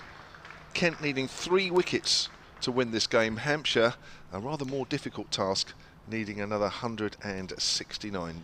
James Vince will return to the crease, 53 not out. James Fuller 33 not out. These two are put on 63 for the 8th wicket, but from a Hampshire point of view, they will need to put on many, many more. Your commentary team this afternoon, a little later, you'll hear from former Zimbabwean A batter Stanley Marissa. But taking you through this first period, myself, Kevin James, and from BBC Radio Kent, Matt Cole. Thanks, Kevin. Yeah, I suppose there is still a worry for Kent supporters that this is a partnership growing 50 plus. Two excellent batters. Things got a little bit becalmed out there for the Kent bowlers. Harry Podmore, though, is going to return. We had an over, was it, of Jack Leaning before lunch, and Kent are well behind the prescribed over. Right, there could be deductions from them, but I do wonder at this point if they are just thinking we might just let that happen because we're desperate for the victory, or do they get them 8 or 9 down? Maybe they're thinking, and then cooking the over 8 anyway. Hampshire could still win this. It's Podmore to Vince, just opens the face, very deliberately plays that through third slip. Jack Leaning looking a bit sulky about that at first slip. The Kent captain, and he's setting the fields with his bowler, but 4 runs for James Vince. He goes on to 57, and the score on to 213 for 7. Yeah, maybe it's just the first time that Kent have looked at the scoreboard and thought only another 169, which is now down to 165 to win. Maybe they are just starting to think, well, maybe. So yeah, we'll throw the over 8 out of the window at the moment and make sure that we're in a position to win the game, which of course they are in a very, very good position to do. Yeah, absolutely, as this one's next tucked into the onside, and there's no run. It's defended by Vince. And it could indeed happen. Over lunch, Kent announced that there's going to be a Steve-O day, a Darren Stevens day next week. Kent against Somerset at Canterbury, day 2, the Tuesday. He'll be there with his family, a celebration of the career of Darren Stevens at Kent, as Vince defends this past Podmore, and there's no run. There'll be a book in the club shop, I gather, for people to put their favourite Steve-O memories down there. A lot of us who followed Kent for a while could write a book, more or less, on what Darren Stevens did. Which one do you pick? It's a tricky one, isn't it? But yeah, certainly a lot of people have wonderful memories of him. What a player he's been. So Vince just places gently to Gully, and there's no run. What's your favourite Steve-O memory, very quickly off the top of your head, or is that a bit too of a difficult question? It's a tricky one. A run chase against Sussex, I think it was the record 40 over chase, still stands when he and Sam North East took them from absolutely beaten to Stevens scored a century in that one, flicked off his pads by James Vince, comes back 4-2, but it almost feels so many times that games felt like they were out of Kent's reach, and Darren Stevens has done it. But yeah, I obviously loved that one. The T20 Blast last year will remain a fantastic memory, but it's got to be the Headingley knock for me, and the contract was done, wasn't happening. 2019 that was, I think. Double century there, just absolutely astonishing. Took a 5 as well. He likes his bowling. Tucked into the onside for a single. But yeah, that's the one for me as well, because like this season, everyone was saying goodbye to Darren Stevens, that he was done. Kent have said, I'm afraid he won't get a contract, and he batted himself back into that astonishing effort against Yorkshire, against a fantastic attack as well. You remember the Yorkshire attack, Donald Lafia. et al. It was just amazing. So yeah, that's my top one. And what a privilege to be able to witness it, as well as to be there in the commentary box to watch him. I can almost picture Kent fans far and wide, from away from Canterbury, to saying that we'll go for a day out on Steve O'Day. Tuesday, that is. Is that the 27th? I think I'm right in saying. Yeah. Jack Leaning is going to continue to help this over rate. He's going to be bowling this off-spin from this commentary end, the hotel end. He's going to be bowling to James Vince. The field is quite scattered for a side that's almost going to win this game. Vince works on the onside. They'll take a quick single. I think Leaning might just have clattered into Fuller as he ran through for the single. 217 for 7. Hampshire from here need 161. At the start of the day they needed 273. That seemed a long way. It's still a long way away. Hampshire beginning the day on 105 for 4. Lost 2 wickets inside the first half hour. Nathan Gilchrist getting a bit of reverse swing doing the damage. Joe Weatherly adding 2 to his overnight total. Went on 56, got 1 that darted back into him in the air very late. Reverse swing, that's pushed up to mid-on by Fuller. Moves on to 34, 218 for 7. He went for 56. And then Gilchrist striking again just on the half-hour mark of the morning session, where Ben Brown clipped him straight in front of square on the leg side, caught by Joey Everson. He was out for no score. And then Nyman Donald, after an hour and 5 minutes of play this morning, was LBW to Conor Mccoy, taking his first wicket for Kent as he's on loan from Surrey. Vince pushes out on the onside, and there is no run. Donald out for 14. 2 wickets for Gilchrist this morning, means he's got 3 for 52 from 17. Bowled a bit pacey this morning as well, hit the deck and got the ball through at times. It's certainly the wicket hadn't been flat in that first hour and a half or so as Vince plays it out on the offside and there's no run. As the ball gets a little older, it's calmed down, but Hampshire with those 3 wickets this morning really have had a big hole sort of punctured into any hopes realistically of knocking off this huge total to win. But it's still not over, and he's wrapped on the pad there, Vince. Having come a long way behind across. Actually, I think they're appealing for the caught behind, because Robinson took that as it bounced a bit more than the batter thought. Good take from behind the stumps. Now I've got a few emails here which I must get through, of course, because we're getting towards the end of this game. You'd think Vince turns that away on the leg side. He's called through by Fuller. It's a good call in the end. Vince, I'm not sure, was going to go initially. He moves on to 62, 219 for 7. John Berridge, cricket@gmail.com. I'll try and get through these quickly. Regardless of the result today, this has been probably my favourite season supporting Hampshire, and that's since 1997. Not only have we completed for 3 trophies, winning 1, but we've also seen the emergence of good young players through one-day cricket and the likes of Prest, Albert, Middleton, Campbell, Curry and Turner. Surely next season Prest must start with our batting struggling at times. Have Hampshire ever won more matches in a single season? I have to ask Dave Allen. I count we have won 28 this year out of 36, not including this current game, in a single season since the T20 has been played. Well, it's great to hear. Here's Podmore to Vince. Looks that off his pads. It'll be at least a single. Stopped by Matt Quinn on the rope there. There's an ooh and ah from some Hampshire supporters. Are they suggesting that maybe the foot touched the rope? Let's see. I don't even have to claim the Arsene Wenger here. I literally can't see through the netting here as I'm sitting down. If I'd stood up, I'd have seen more of that. Well, if Hampshire lose by 2 runs, we'll pinpoint that. There's another paragraph to finish on that. Yeah, of course. That's right. Ultimately, says John, that big defeat to Surrey early in the season has cost us, as well as letting Essex off the hook at Chelmsford.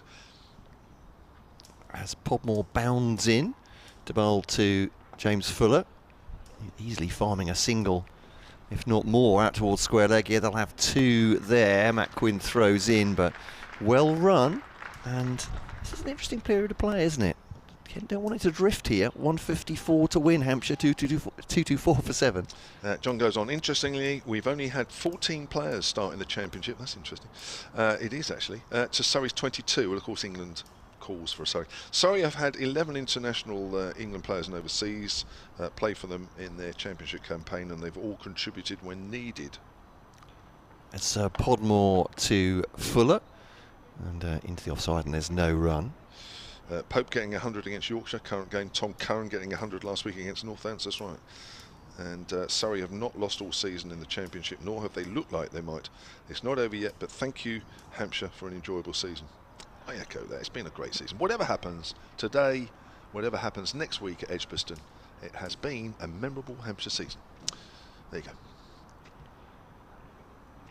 In comes Podmore once more to Fuller. It's not trapped in front. I think there might have been bat on that. That's a stifled appeal from Harry Podmore, and no run. But just for the jitters that some Kent fans might be getting, it does feel like it's drifting a bit here. They're leaning on. He's brought himself on, I think, as much as anything to speed the run rate on. They'll be looking at the new ball available in 12 and a bit overs, but they don't want to let this go, Kent, because 154, it's coming down. Vince has 65, Fuller has 36. And is there pressure on either two of these batters at the moment? Doesn't feel like it, and they're well capable of eating up these runs. Yeah, I mean, it would be nice to think that it would get close. I mean, for me, that 150 is still an awful long way away. Second new ball, 13 overs away, and then of course the pressure that if you did get close, that builds up as well. So, well, it'd be nice to think it might get close, but it's still a long way to go. That's into the offside, and there's no run off this one from Fuller. He's on 36, Vince on 65. The partnership, all these two came together at 146 for 7. So going on here, Kent.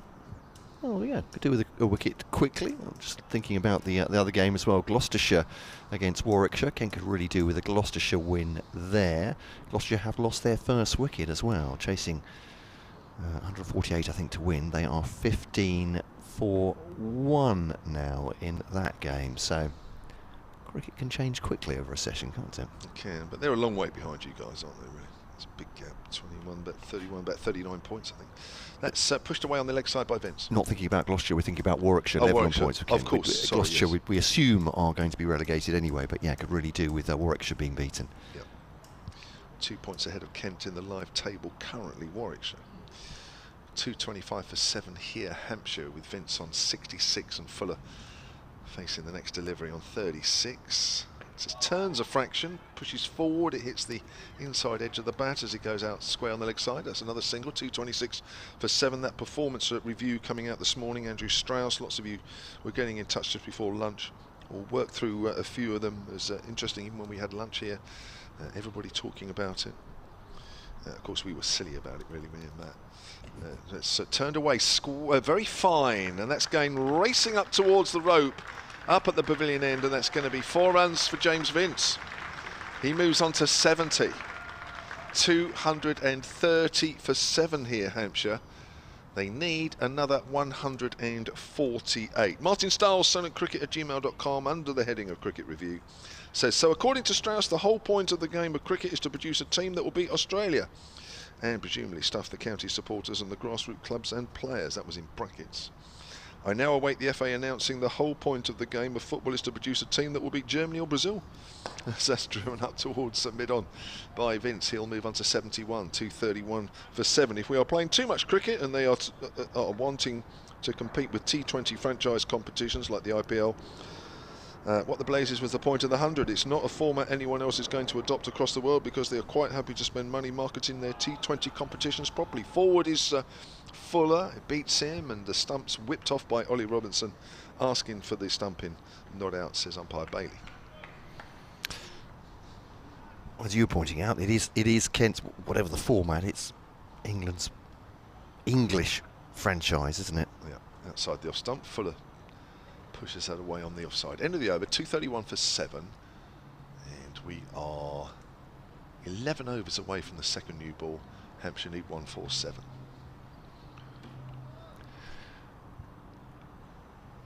Needs 147 then for victory. Vince 71, Fuller 37. Podmore to continue from the pavilion end here at the Ageas Bowl. Pleasant sunshine, bit of a breeze up here, but when we went down to the concourse, upper ground floor, as they call it in the hotel, very pleasantly warm, isn't it, out there? It was, wasn't it? This end of the ground is that's where you get a lot of the crowd. Yeah. Afternoons onwards. If a sun trap. Podmore to Vince, defends it, no run. It felt almost different, a different climate, didn't it? Because up here we get a bit of a breeze and it's not quite so warm. As soon as you step out from outside Beefies onto the Bowen, the concourse, it was like, whoa, sort of hit us, didn't it? Lovely and warm. It's like casting our minds back to August. That seems so long ago now. It's Podmore again to Vince, defended back at the bowler, and there's no run. So yeah, from a Jack leaning point of view, I suppose ball going soft as well, as it's in its 69th over, is that? Sorry, 70th over now. Yeah. I'm just wondering if this is the sort of phony war we're having here.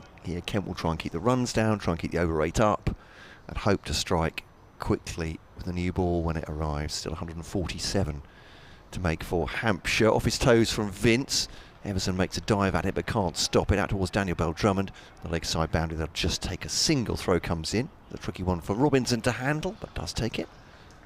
Yeah, what you don't want from a Kent point of view is to give away runs here and Hampshire get a bit of a spurt on before the second new ball, have a bit of momentum. It's still a lot, as I say, even when the second new ball comes along, Hampshire is still going to need, for me, well over 100. That's going to be crucial. But Kent just looking to keep it quiet for these this next half an hour or so. Podmore to Fuller, defending that into the offside, and there's no run.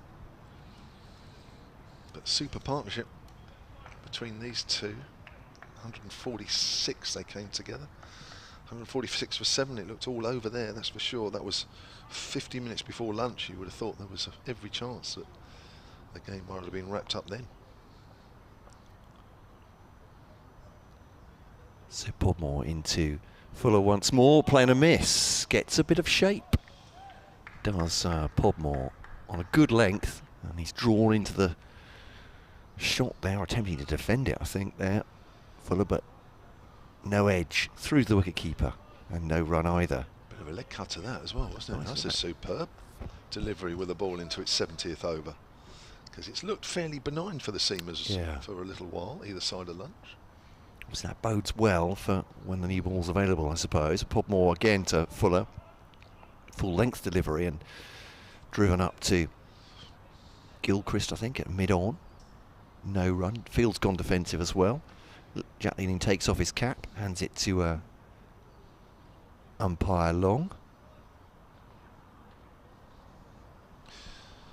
Lots of you getting in touch about that performance review this morning. It's on the BBC Sport website this morning, posted. Andrew Strauss publishing a list of proposals, actually, which will be put before the counties.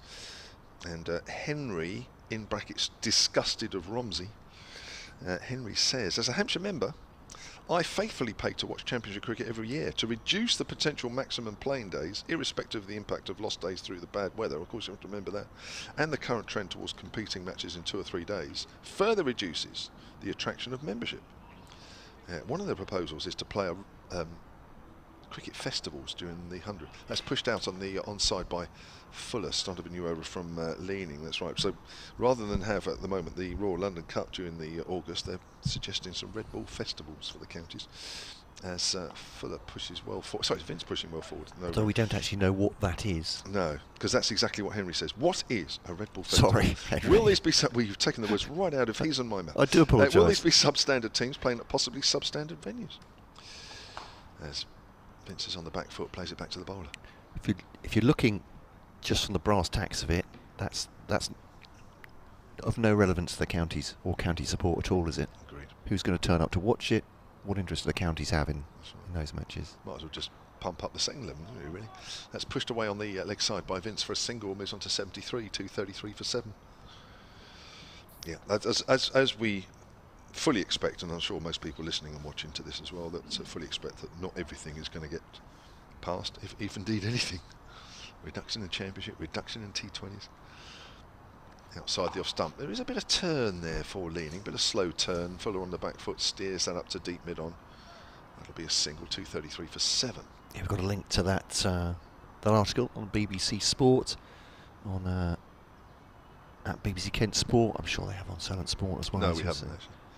No, we're not as up to date as you guys. That's pushed away behind square on the offside. We're not as forward thinking as you guys.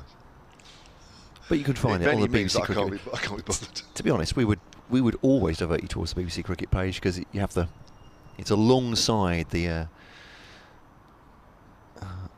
text commentary across all the games, isn't it? It's an excellent page throughout the summer.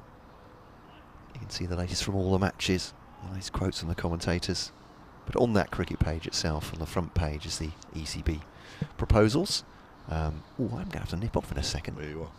I'll leave you to it, and Stanley Marissa will come in for me very shortly. Yeah, I'll read out a couple of emails as we go along as well. There's a few to get through, enjoying them. As Podmore bowls, Fuller's on the back foot, steers that up to extra cover, and there's no run. Michael from Recklesham has emailed solentcricket@gmail.com. He says, surely at the end of the day, the counties hold the trump card. Yes, of course they do, and 2/3 of them have to vote through anything, which is, of course, as we know, is very difficult. If the counties want a good quality county championship on their own terms, they just say so. Exactly. Don't they own their own grounds? So they tell the 100, apart from Middlesex, of course. Don't they own their own grounds? So they tell the 100. Oh, that's a planer missing outside the off stump. It's a good little spell here from Podmore. It's got the ball past Fuller's bat a couple of times now. Do they own their own grounds? So they tell the 100 and the 2020 that they can use their grounds, but on their own terms. If the 100 and if the 100 and the other competitions want other dates, then they can build their own grounds. Championship is cricket. And is by far the best form of cricket, and long may it continue, says Michael. Here comes Podmore again. Fuller works that away into the gap on the leg side. With that single, he'll move on to 39, 235 for 7 now, Hampshire. And, well, are they getting people believing that they might actually just, at the very least, get very close to the victory target? They need 143 from here. As I keep saying, and I keep emphasising, there is still an awful long way to go. Here's Podmore from the pavilion end, and Vince pushes that away towards mid-wicket, and there's no run. Stanley Marissa will come in alongside me if he wants to. Paul Snyder at solentcricket@gmail.com. He says, morning, Kent fan here, so if we win this, it'll be a huge win for staying in Division 1. That's right, exactly. However, thanks to the live stream, watched a lot of county championship cricket this season. For me, Hampshire have been the best to watch and deserve to be champions. Mind you, keep this team together and they will be right up there again this summer, next summer. That's right, as Vince pushes out towards the extra cover. Of course, you have to realise, and there's a realisation that as well as being a good side, you need a fraction bit of luck. I think Hampshire have had a bit of luck this season, but maybe not enough. But on the whole, as I understand it, this team will be around again next year. So last year they were close. This year, whatever happens here next week, close. No reason to think it won't be the same next year. Here's Podmore, and Vince drives. Podmore gets half a hand on that, takes the sting out of that shot. Stanley Marissa, former Zimbabwe batter, back alongside us. I know Matt's given his views on those proposals. I know I have. I'm not sure we've heard. Have we heard from you on that, Stanley? No, not as yet. No, we haven't. No. Please indulge yourself. I mean, are we talking about the championship performance stuff? reviews? Anything that you would like to comment on those proposals on the BBC Sport website? Yeah, I think it's always a difficult one, isn't it? You know, there's a marketing side to it, and there's always the growth of the game at the same time. I think it's just, I guess, everyone is trying to find their balance, and the difficult part of finding the balance is whatever you do, it's going to maybe not work for one person. So let's turn down to mid-on. Start of a new over from leaning. Fuller moves on to 40, to 36 for 7.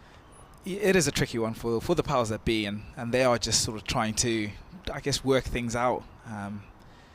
But I still think, you know, championship cricket for me, as much championship cricket can be played. Short. Pulled away, it's in the air. Fuller, has he got too much underneath it? Bell Drummond underneath, takes it a deep mid-wicket. Celebrations from leaning and the rest of the Hampshire, the Kent fielders.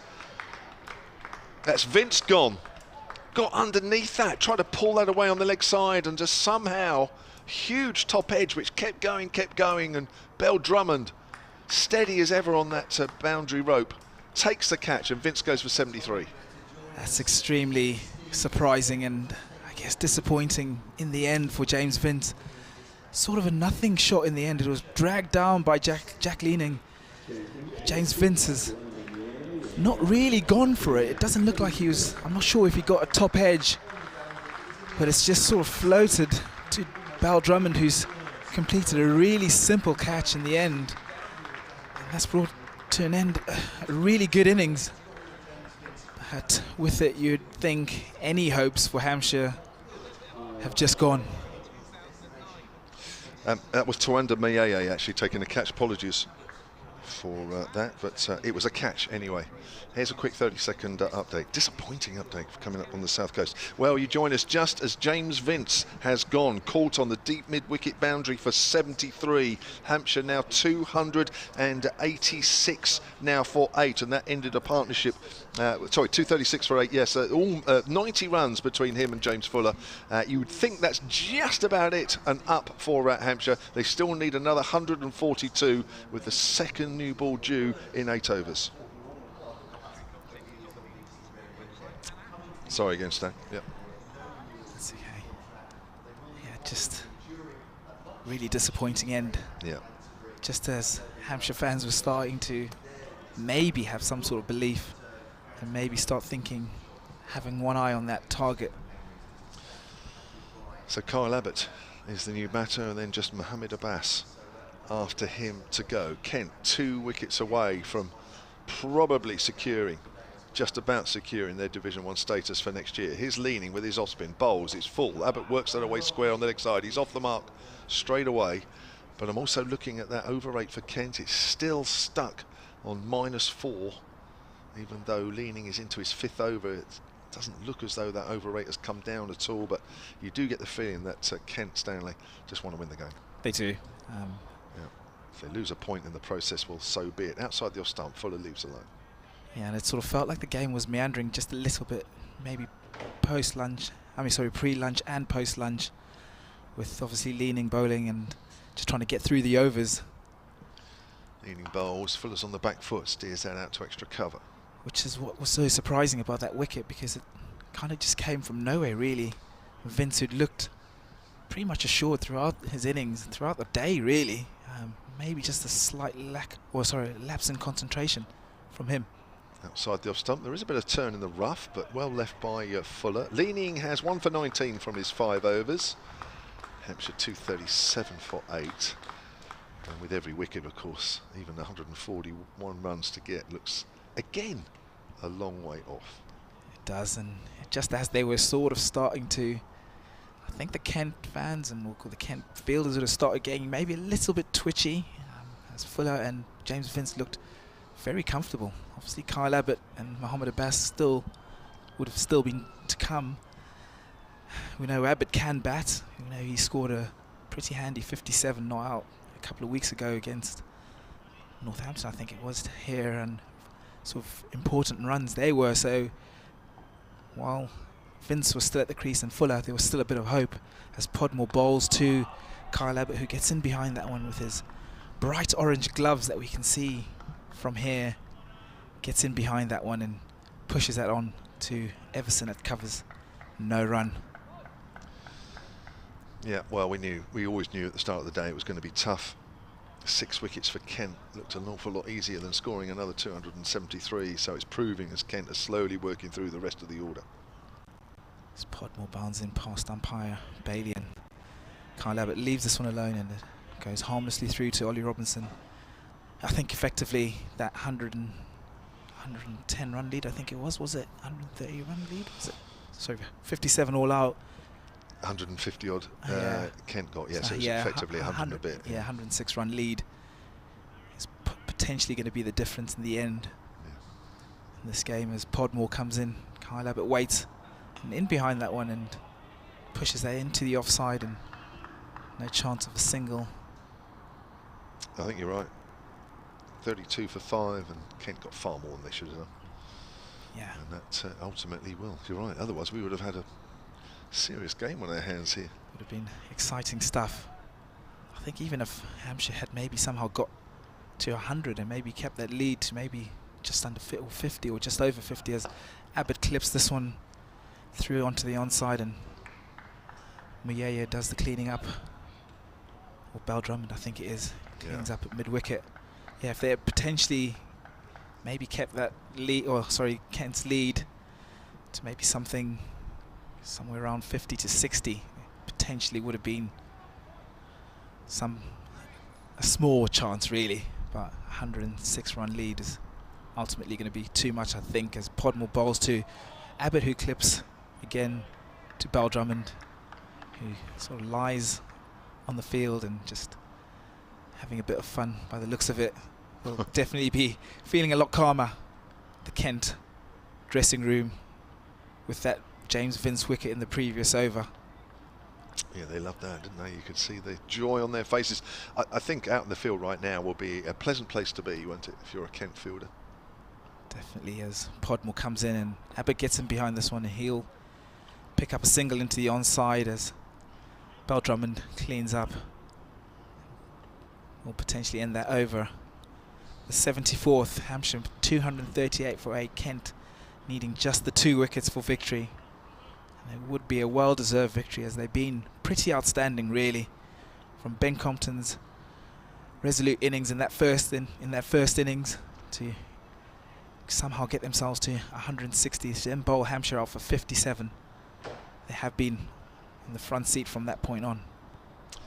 So 140 needed. Kent need 2 wickets. Here's Jack Leaning with his off spin to bowl to Abbott, who gets one that turns. He's wrapped on the pad on the back foot. It's done an awful lot there. He's got some rough outside the off stump now, and as this wicket dries, that's definitely coming into play. He's definitely bowling wide of off stump. That is coming back.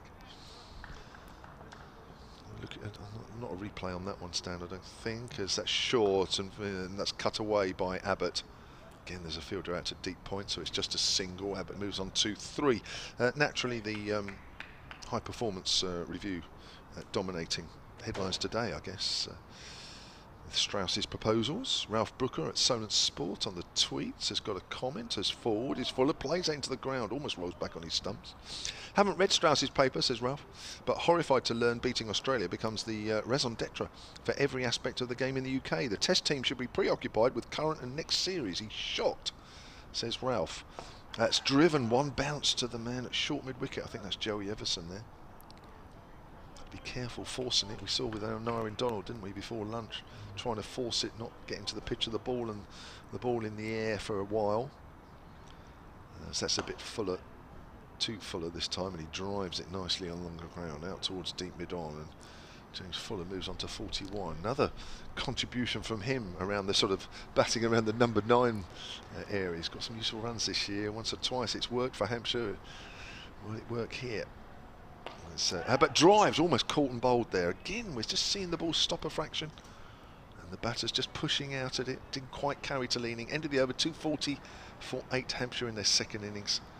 Abbott has 3, Fuller has 41. That 1 wicket that's fallen since lunch. James Vince just getting underneath a ball shot. Short delivery from Jack Leaning. It wasn't his best. Vince caught it deep mid-wicket for 73. Looks like it will be Tawanda Muyaya actually to come in from the Rod Bransgrove Pavilion end.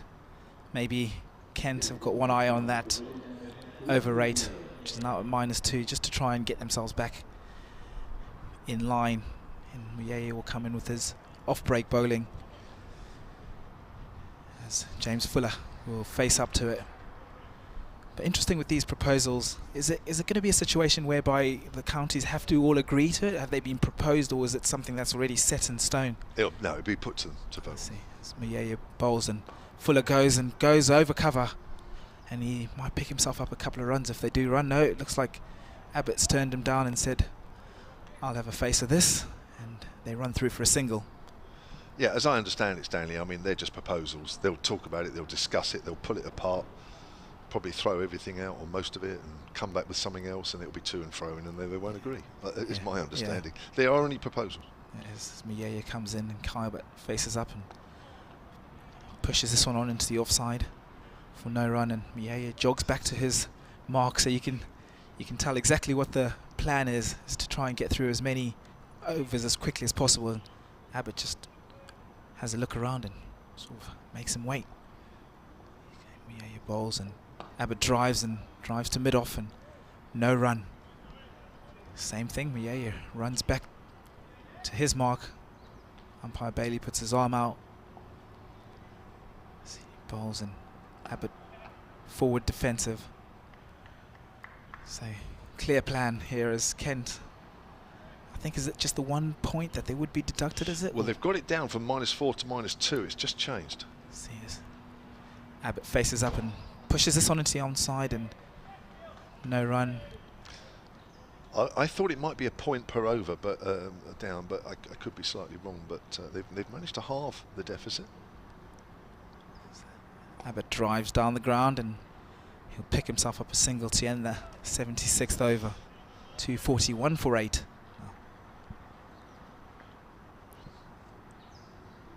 So 136 needed. Kent need 2 wickets plus a quickish over rate before the second new ball is due. You would think they're trying to get through a few as well now, Stanley, with 4 overs to go until the second new ball, just to try and squeeze some in, and then I think they'll go big with the second new ball. So now's their opportunity to try and get that over rate up or down, whichever way you want to look at it, a little further. Leaning to continue with his off-spin. Bowls to Abbott, flighted. Abbott plays forward, and that's gone off the inside edge, I think. Or has it flicked to the pad of Ollie Robinson? It's gone for 4 buys. He's beaten everybody. And that can't have been that close away from the off stump either. Oh, gosh. I can't believe that hasn't touched anything, wow, the way the ball deviated. Yeah, definitely looks like it was an inside edge there. Or it did, didn't it? Doesn't look like it was just straight through with buys. That must have hit something. So 246 for 8, 132 runs the deficit. You're right, Stanley, that first innings where Hampshire let Kent off a bit is definitely in play here. Abbott cuts that away, but there is a man out at deep point, so that will only be a single. Abbott moves on to 5, 247 for 8. It's always tricky though, isn't it? Because if you had offered Hampshire 165, or if you'd said that you bowl Kent out for 165 in the first innings, they would have taken that, wouldn't they, really? Yep, 100%. I think there is a feeling they let Kent off the hook there a little bit this afternoon, as in the afternoon, as well as Ben contemplate, and he did play very well. That's a single on the leg side this time for Fuller, moves on to 43, 248 for 8. They did play well, Compton especially, but even so, with this bowling attack of Hampshire's, having a side on that wicket, 32 for 5, you have to say ideally should have done better. That's wide out of off stump. I think that's beaten everybody again, and I think that could be 4 buys. The ball makes its way up to the rope. What is that? Oh, it's 4 this time. It actually has come off the bottom of Kyle Abbott's bat. And that's the 250 up for Hampshire. Normally you'd settle for at least that, wouldn't you, in the 4th innings of a game, but this is nowhere near enough, as well as they've done. 250 coming up in the 77th, so the second new ball is getting ever nearer. Leaning comes in and bowls, and that's a good little arm ball there. Abbott just waits for it and opens the face, turns that down to 3rd man. Abbott moves into double figures, 253 for 8. Still Kent needing 2 wickets, Hampshire needing another 125. That, I don't want to repeat myself really, you know it's a long way off. I don't need to say it. Here's Leaning again, bowls. Fuller on the back foot, steers that out on the onside. Another over completed. Leaning has 7 overs, 1 for 28. Picked up the wicket of James Vince after lunch. Yeah, James Vince, unfortunately, was potentially Hampshire's only, well, last hope, really. And he batted with good assured. Well, he was seemed very assured throughout his innings, and unfortunately just had a top edge and maybe a lapse in concentration, and was caught in the deep. As Muyeye will continue from the pavilion end to Kyle Abbott, who waits and pushes this one down to mid-on, and they take a quick single. And they scurry through 254 for 8. James Fuller on 43. A pretty subdued innings for him, actually, 43 off 69 balls. But he has batted well, and we normally associate with him striking the ball and having a higher strike rate, but he has been pretty good this innings as he faces up to Muyeye and pushes this one down to deep long on, where Bell Drummond throws to the keeper's end to try and potentially catch Kyle Abbott dozing, but it looks like maybe Harry Podmore or Conor Mccoy doing some stretches, so pretty sure that new ball will be taken shortly as soon as it's available, as Kyle Abbott gets on the back foot and punches this one to, I think it is Conor Mccoy actually, out in the deep cover boundary for a single. So Kent just moving along quite nicely. They'll be buoyed with that wicket of James Vince, and they'll be knowing that they're 2 wickets away from what would be a well-earned victory, as Fuller pushes again to long on. So everything just moving a little bit slowly. The fielding is slow. The batting, there's not a lot of intent and running in the wicket. So it's just one of those moments in the game, isn't it, Kev, where things just sort of float, really. Yeah, just waiting for the second new ball now, aren't we? As Muyaya comes in from the pavilion end and Kyle Abbott gets on his back foot and pushes this on into the onside. No run. 4 singles in this over. I mean, it's okay in normal circumstances. Yes, as Muyaya bowls to Abbott, who pushes this on into the offside, and again, no run. Kent players jog through as they try and get through these overs. Still 2 overs behind by the looks of it. So Jack Leaning will probably continue and try and get themselves through to this new ball by the looks of it. Yeah, 12 balls effectively, 12 legitimate balls anyway, and then the new cherry is available. Justin James emailed just a little earlier, actually, silentcricket@gmail.com, on the subject of 8 points for a draw. We discussed this a little bit on day 1, actually. Just had a quick workout of the aggregate points in the Championship Division 1. If it was still 4 points for a draw, I think we had a similar email on day 1, actually. That's driven down the ground by Fulham, moves on to 46, 258 for 8. Hampshire would be top on 215, 10 points ahead of Surrey on 205 at the start of this game. Reason for this is that Hampshire have won 9 of their 12. That's right, Surrey only won 7, although there's probably shortly to be 8. That's outside the off stump. That's cut away by Abbott, but a little too quickly onto the shot, finds extra cover. Why did they change the rules to benefit the teams who can't finish teams off and penalise teams to win more of their matches in the process? I think we touched on the subject, and I think the reason they were increased was because they wanted to see more batters fight out and get points for a draw. As Abbott plays that nicely, very late, behind square on the offside. They should get 2. Runs down towards third man. 260 for 8, Abbott onto 14. I think, Stanley, if I'm right in saying that's right. And they didn't want to see teams just say, oh, we're losing, so we'll just go bang, bang, bang. Yeah. They wanted to see batters generally hold up an end and try and fight it out for a draw. That's what they considered to be, proper cricket, which you could argue probably is. As Abbott drives along the ground, well fielded by Everson at mid-wicket. So that's why they came in. But I think what we're finding now is that some teams, and I'm not going to name 1 or 2 teams, I think it's pretty obvious, they can almost draw their way to keeping themselves in Division 1. So is that right? There's so many issues, isn't there? That's off the edge and off the shoulder of the bat, and that is caught at first slip. It bounced, it turned from Leaning. Abbott surprised, it looped up. Simple catch there, and Hampshire on 9 down now. Abbott goes for 14. No, that hold doesn't want it. Stay there, Stan. Yeah, it looks like we'd seen that a couple of times actually from Jack Leaning, and he's sort of started to extract some turn from this pitch that looks like it's actually starting to dry out a bit. And unfortunately, a tail end of Kyle Abbott, his eyes lit up when he saw that one slightly wider, but it kicked up outside that rough and it caught the shoulder of the bat, and it was a simple catch in the end for Harry Finch at slip. So Hampshire now 9 down, and Kent only needing 1 wicket to secure what will be a priceless victory for them, really, with the relegation battle that's going on, and a chastening defeat for Hampshire, who had hopes of that potential championship run-in with Surrey, but unfortunately they've come short at potentially the final hurdle, unfortunately for them. Kevin James and Stanley Marissa with you here at the Ageas Bowl. Welcome, Sports Extra listeners. Mohammed Abbas, the last man walking to the crease for Hampshire. And this was always going to be a tough day for Hampshire. Kent always going into day 3 here, looking the likely winners, with Hampshire in their second innings, 105 for 4, needing another 273. Joe Weatherly was 54 not out. James Vince was yet to get his innings underway. And what we saw in the first 45 minutes was a good all-round bowling effort from Kent. Leading the way was Nathan Gilchrist. All the bowlers were hitting the deck.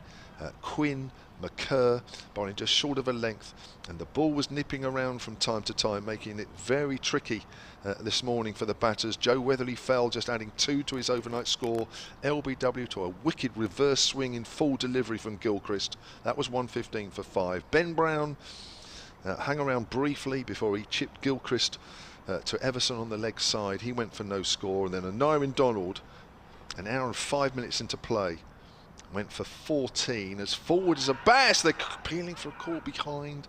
Not out, says umpire Nigel Long. Aneurin Donald went for 14. LBW to Conor Mccoy, who celebrated quite vociferously his first wicket on loan from Surrey for Kent. Hampshire went into lunch at 209 for 7. There was hope there. Faint glimmers of hope for Hampshire, with James Vince on 53 not out, James Fuller on 33. They'd put on 63 unbroken at that stage.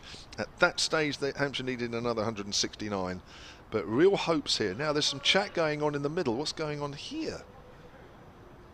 We are, as the scoreboard, not showing the proper number of overs, and we're waiting for the second new ball. I think the scoreboard's just held up a little bit. 260 for 8. So yeah, so we got into the afternoon session, and Vince and Fuller were just knocking the ball around, and then Vince just got underneath a horribly short delivery from the off spinner Jack Leaning and just got a top edge, and the ball kept flying and kept going and kept going, and Mccoy took a catch right on the deep mid-wicket boundary. Vince going for 73, having really toughed it out early this morning.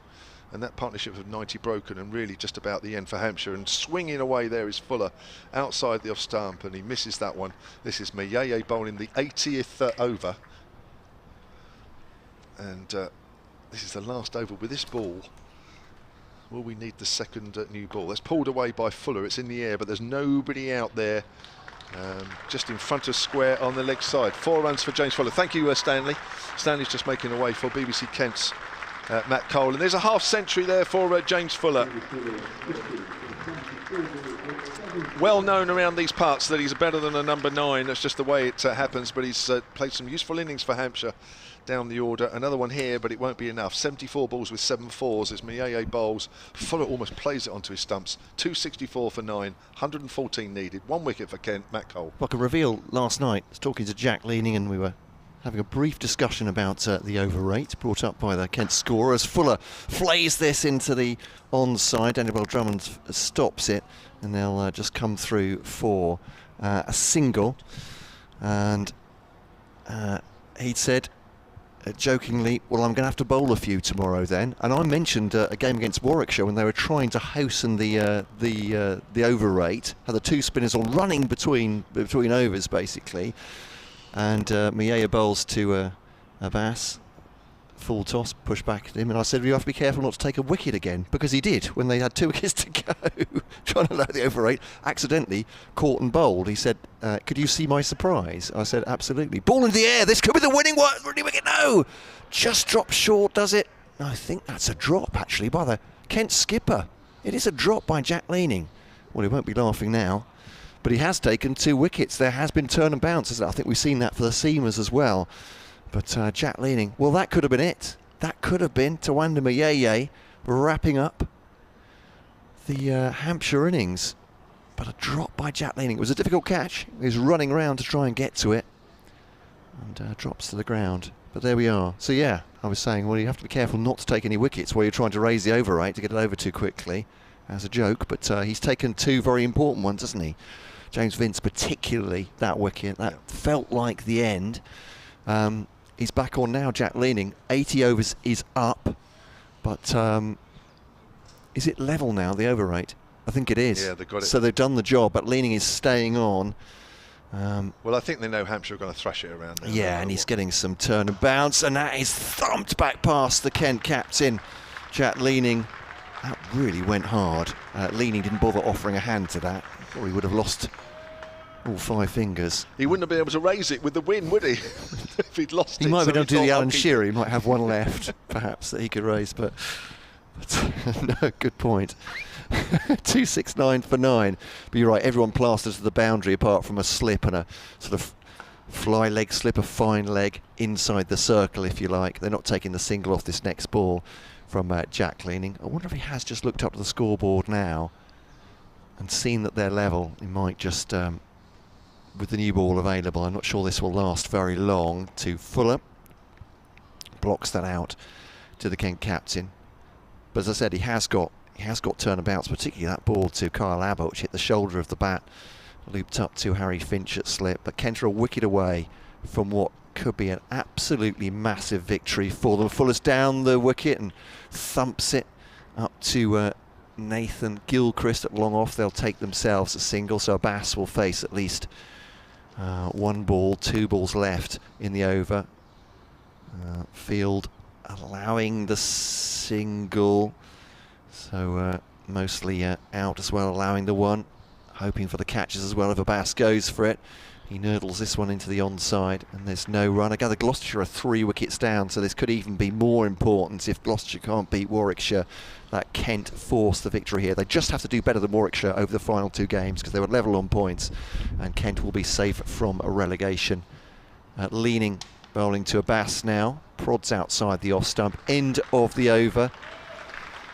Applause there from the Hampshire fans, who were very generous when they came off at lunch, weren't they? Just applauding them back on. Basically, just keep going, Hampshire.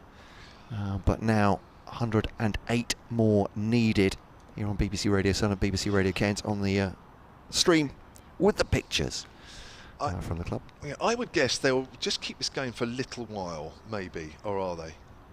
No, looks like they're changing things. Now the ball's going to get changed. I thought they might just bowl a couple of overs like this just to make sure the over rate stays level, then get the second new ball.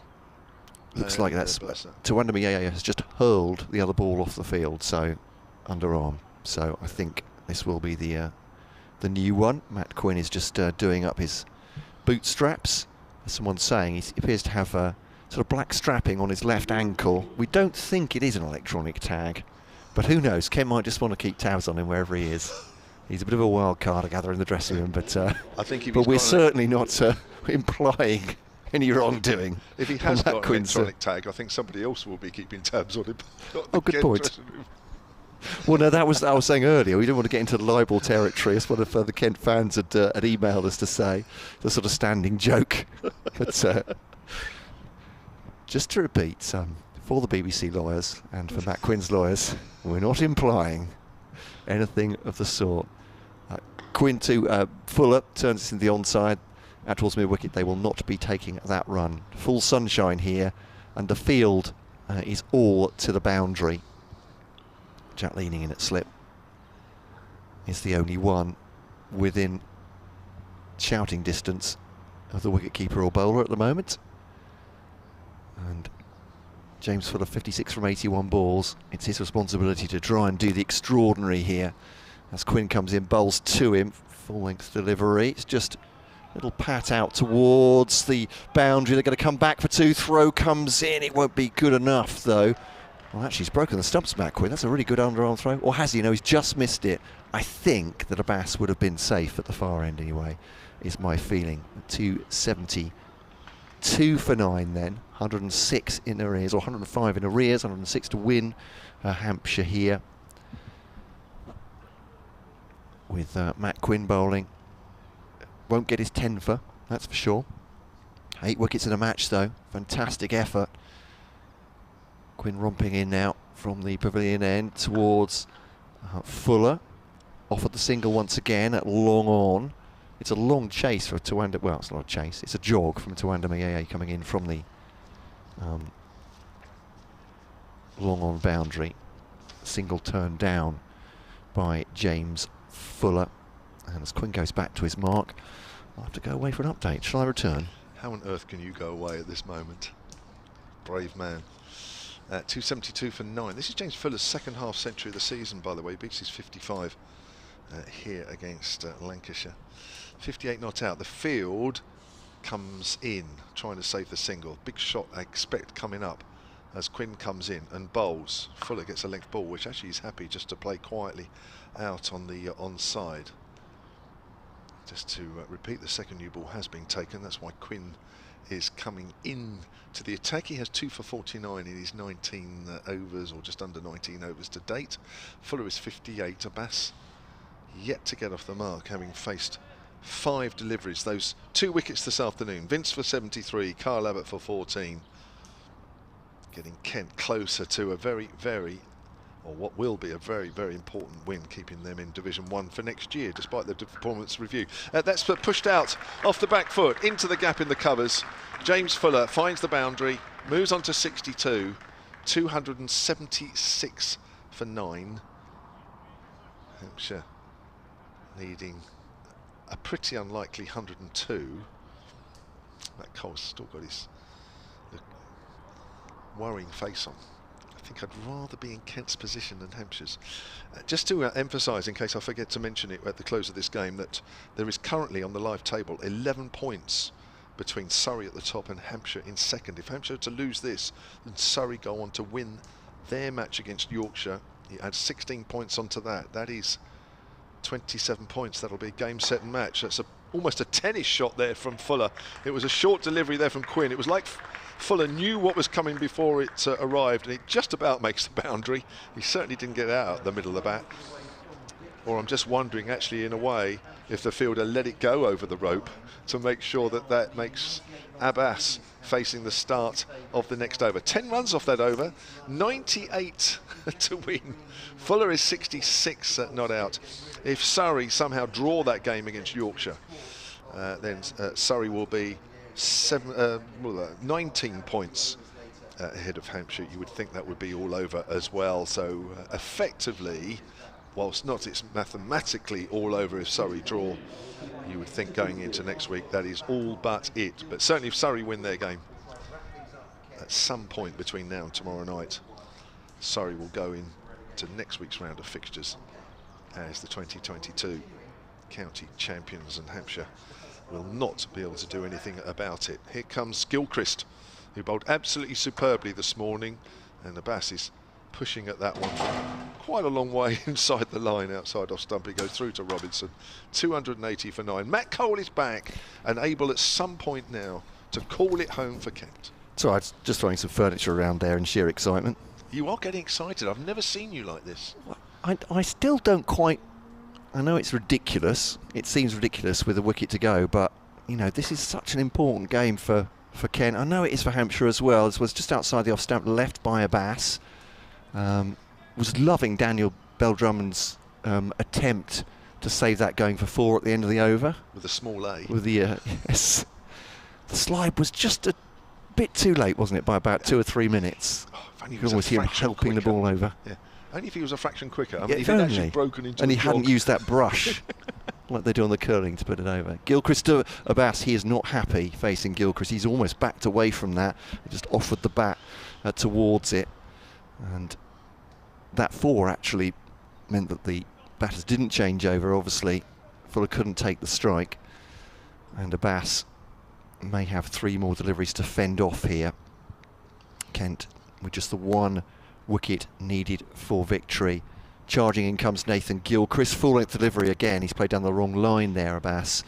And he mimes it. He knows exactly what's happened there because he bowls those kinds of deliveries metronomically.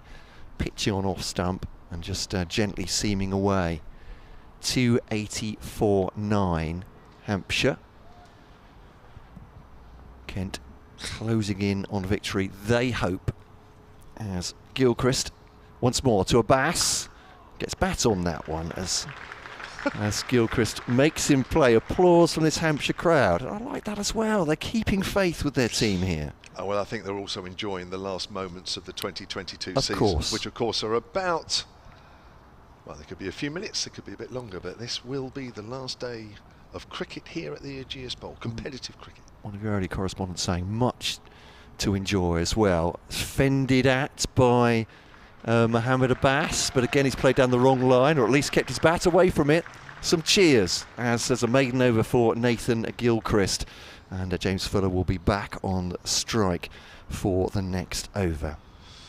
Thank you, Nigel, for your nice comments on the tweets about the BBC's coverage of county cricket. Absolutely brilliant. He says he mentions a couple of people. I don't really want to mention them. It's been great, coupled with the live stream, picture stream as well. Absolutely love it, says Nigel. Thank you very much. I know you're being very modest rather than saying there are some people I don't want to mention on the commentaries. That's not what you meant, was it? No, maybe not. As Quinn bowls to Fuller, again there's a wide open space as he turned that into the onside that he could take a single in. He's not going to, trying to protect Mohammed Abbas from the strike and hoping for a miracle here. 66 he has. He's batted really, really well. It's not been easy by any stretch of the imagination. 280 for 9 at this point. How do you handle this situation when you're still 98 runs behind? You've got to shield somebody at the far end, and yet everybody's on the boundary bar first slip. Yeah. New ball. Got to take runs where you can. It's extraordinary. This is what 4-day cricket brings you, isn't it? This one, good ball from Quinn, just leaps up off on a length. James Fuller moves as the fielder comes in from the boundary. It's a long run in as well. Just made a little step as if he was about to run, but I don't think anybody on the ground was fooled. He's keeping himself amused, maybe the umpires as well. I still would have left the spinners on for 2 or 3 overs, you know. I think we might have been all over by now. It might have been another 20 or 30 runs further on, but... Gloucestershire have lost a 4th wicket against Warwickshire outside the off stump, shoulders, arms. A little shout from Matt Quinn. He won't play favourites, but he wouldn't mind a Bass being at the other end, at this end, would he? No, to face. I don't wonder if the fast bowlers get a little bit grumpy. So, it's all very well for Nathan Gilchrist. Well, you see, he's bowling to a Bass. Yeah, but I mean, now with the field up, what does Quinn do? You know, does he go length, which I suppose he will do, but of course he runs the risk of Fuller pushing it into a gap. Does he go short? Fuller pulled him the last over. Does he try and bowl a Yorker and run the risk of a full toss? It's hard in this situation. In comes bowls, and it's just back of a length over the top from James Fuller, and that'll be 4 runs. Doesn't really matter. Good length, perhaps just a little bit back. Freed the arms though, Fuller. Goes on to 70. And 2 balls to go, is it?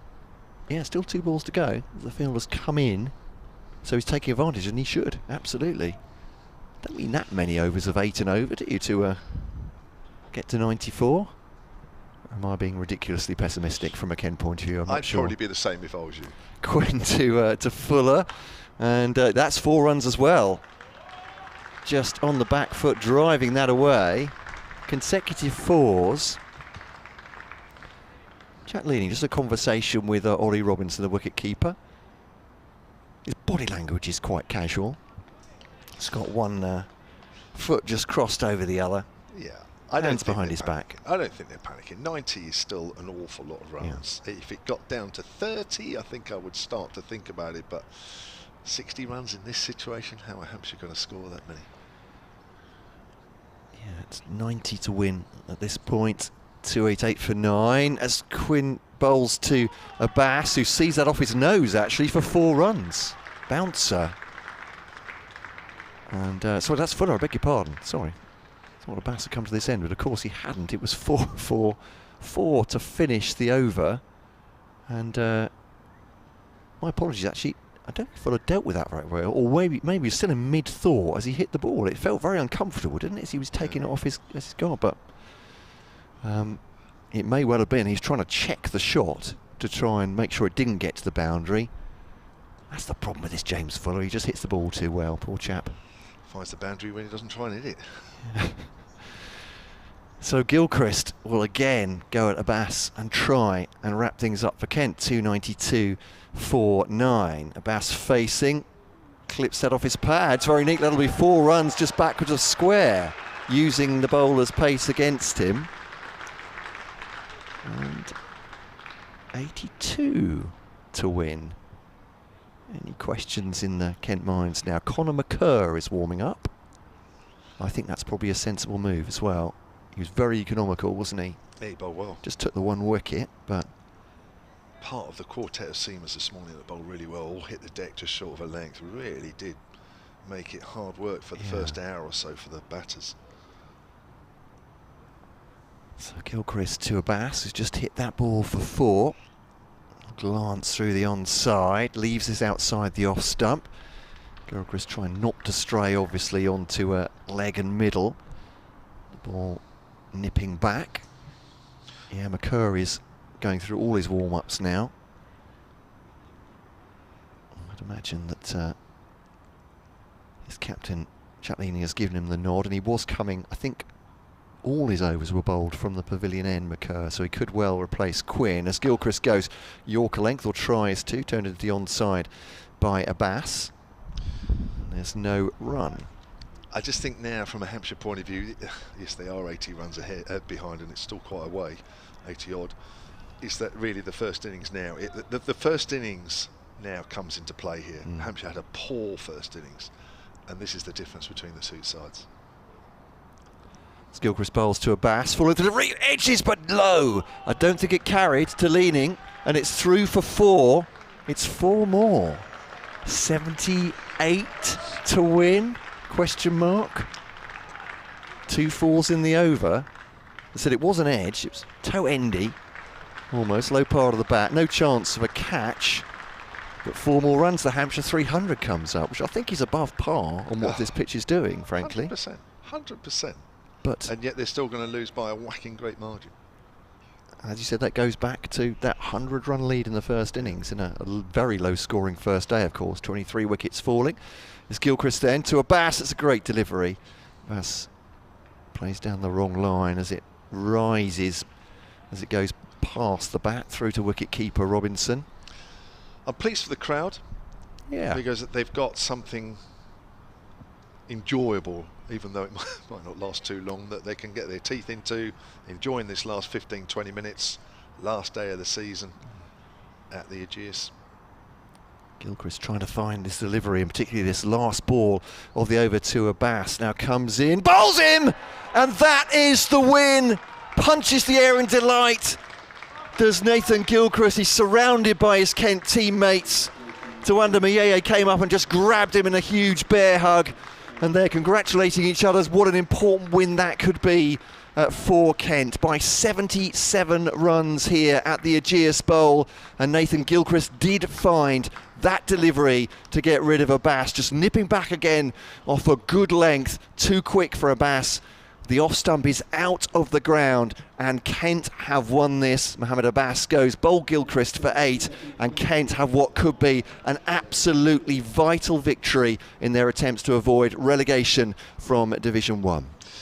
Well, those 16 points in the live table put Kent now just 1 point behind Yorkshire, above Somerset on 129.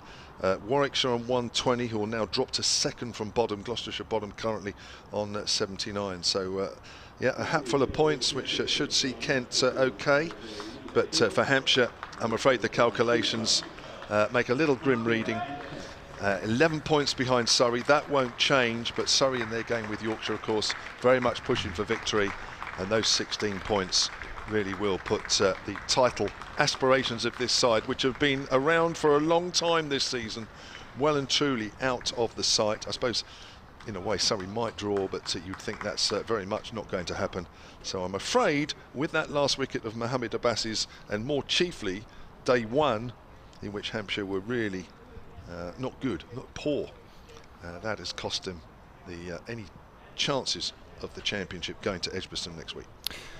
Nathan Gilchrist ends up with 4 in the innings. Kent will keep an eye, of course, on what Gloucestershire are doing against Warwickshire. Looks like Warwickshire may well win that one, but here they've done their job as the players come off the field now, and applause. Jack Leaning leads his side off the ground. And remains for me to say thank you very much for your hospitality here at the Ageas Bowl. We don't say that just smugly because of the victory for Kent, but always great to come here, Kevin, and thank you so much for all you've done for us over the few days. Great to see Charlotte Taylor and Stanley Marissa, Dave Allen as well. From me, Matt Cole, that's a goodbye, and thank you very much.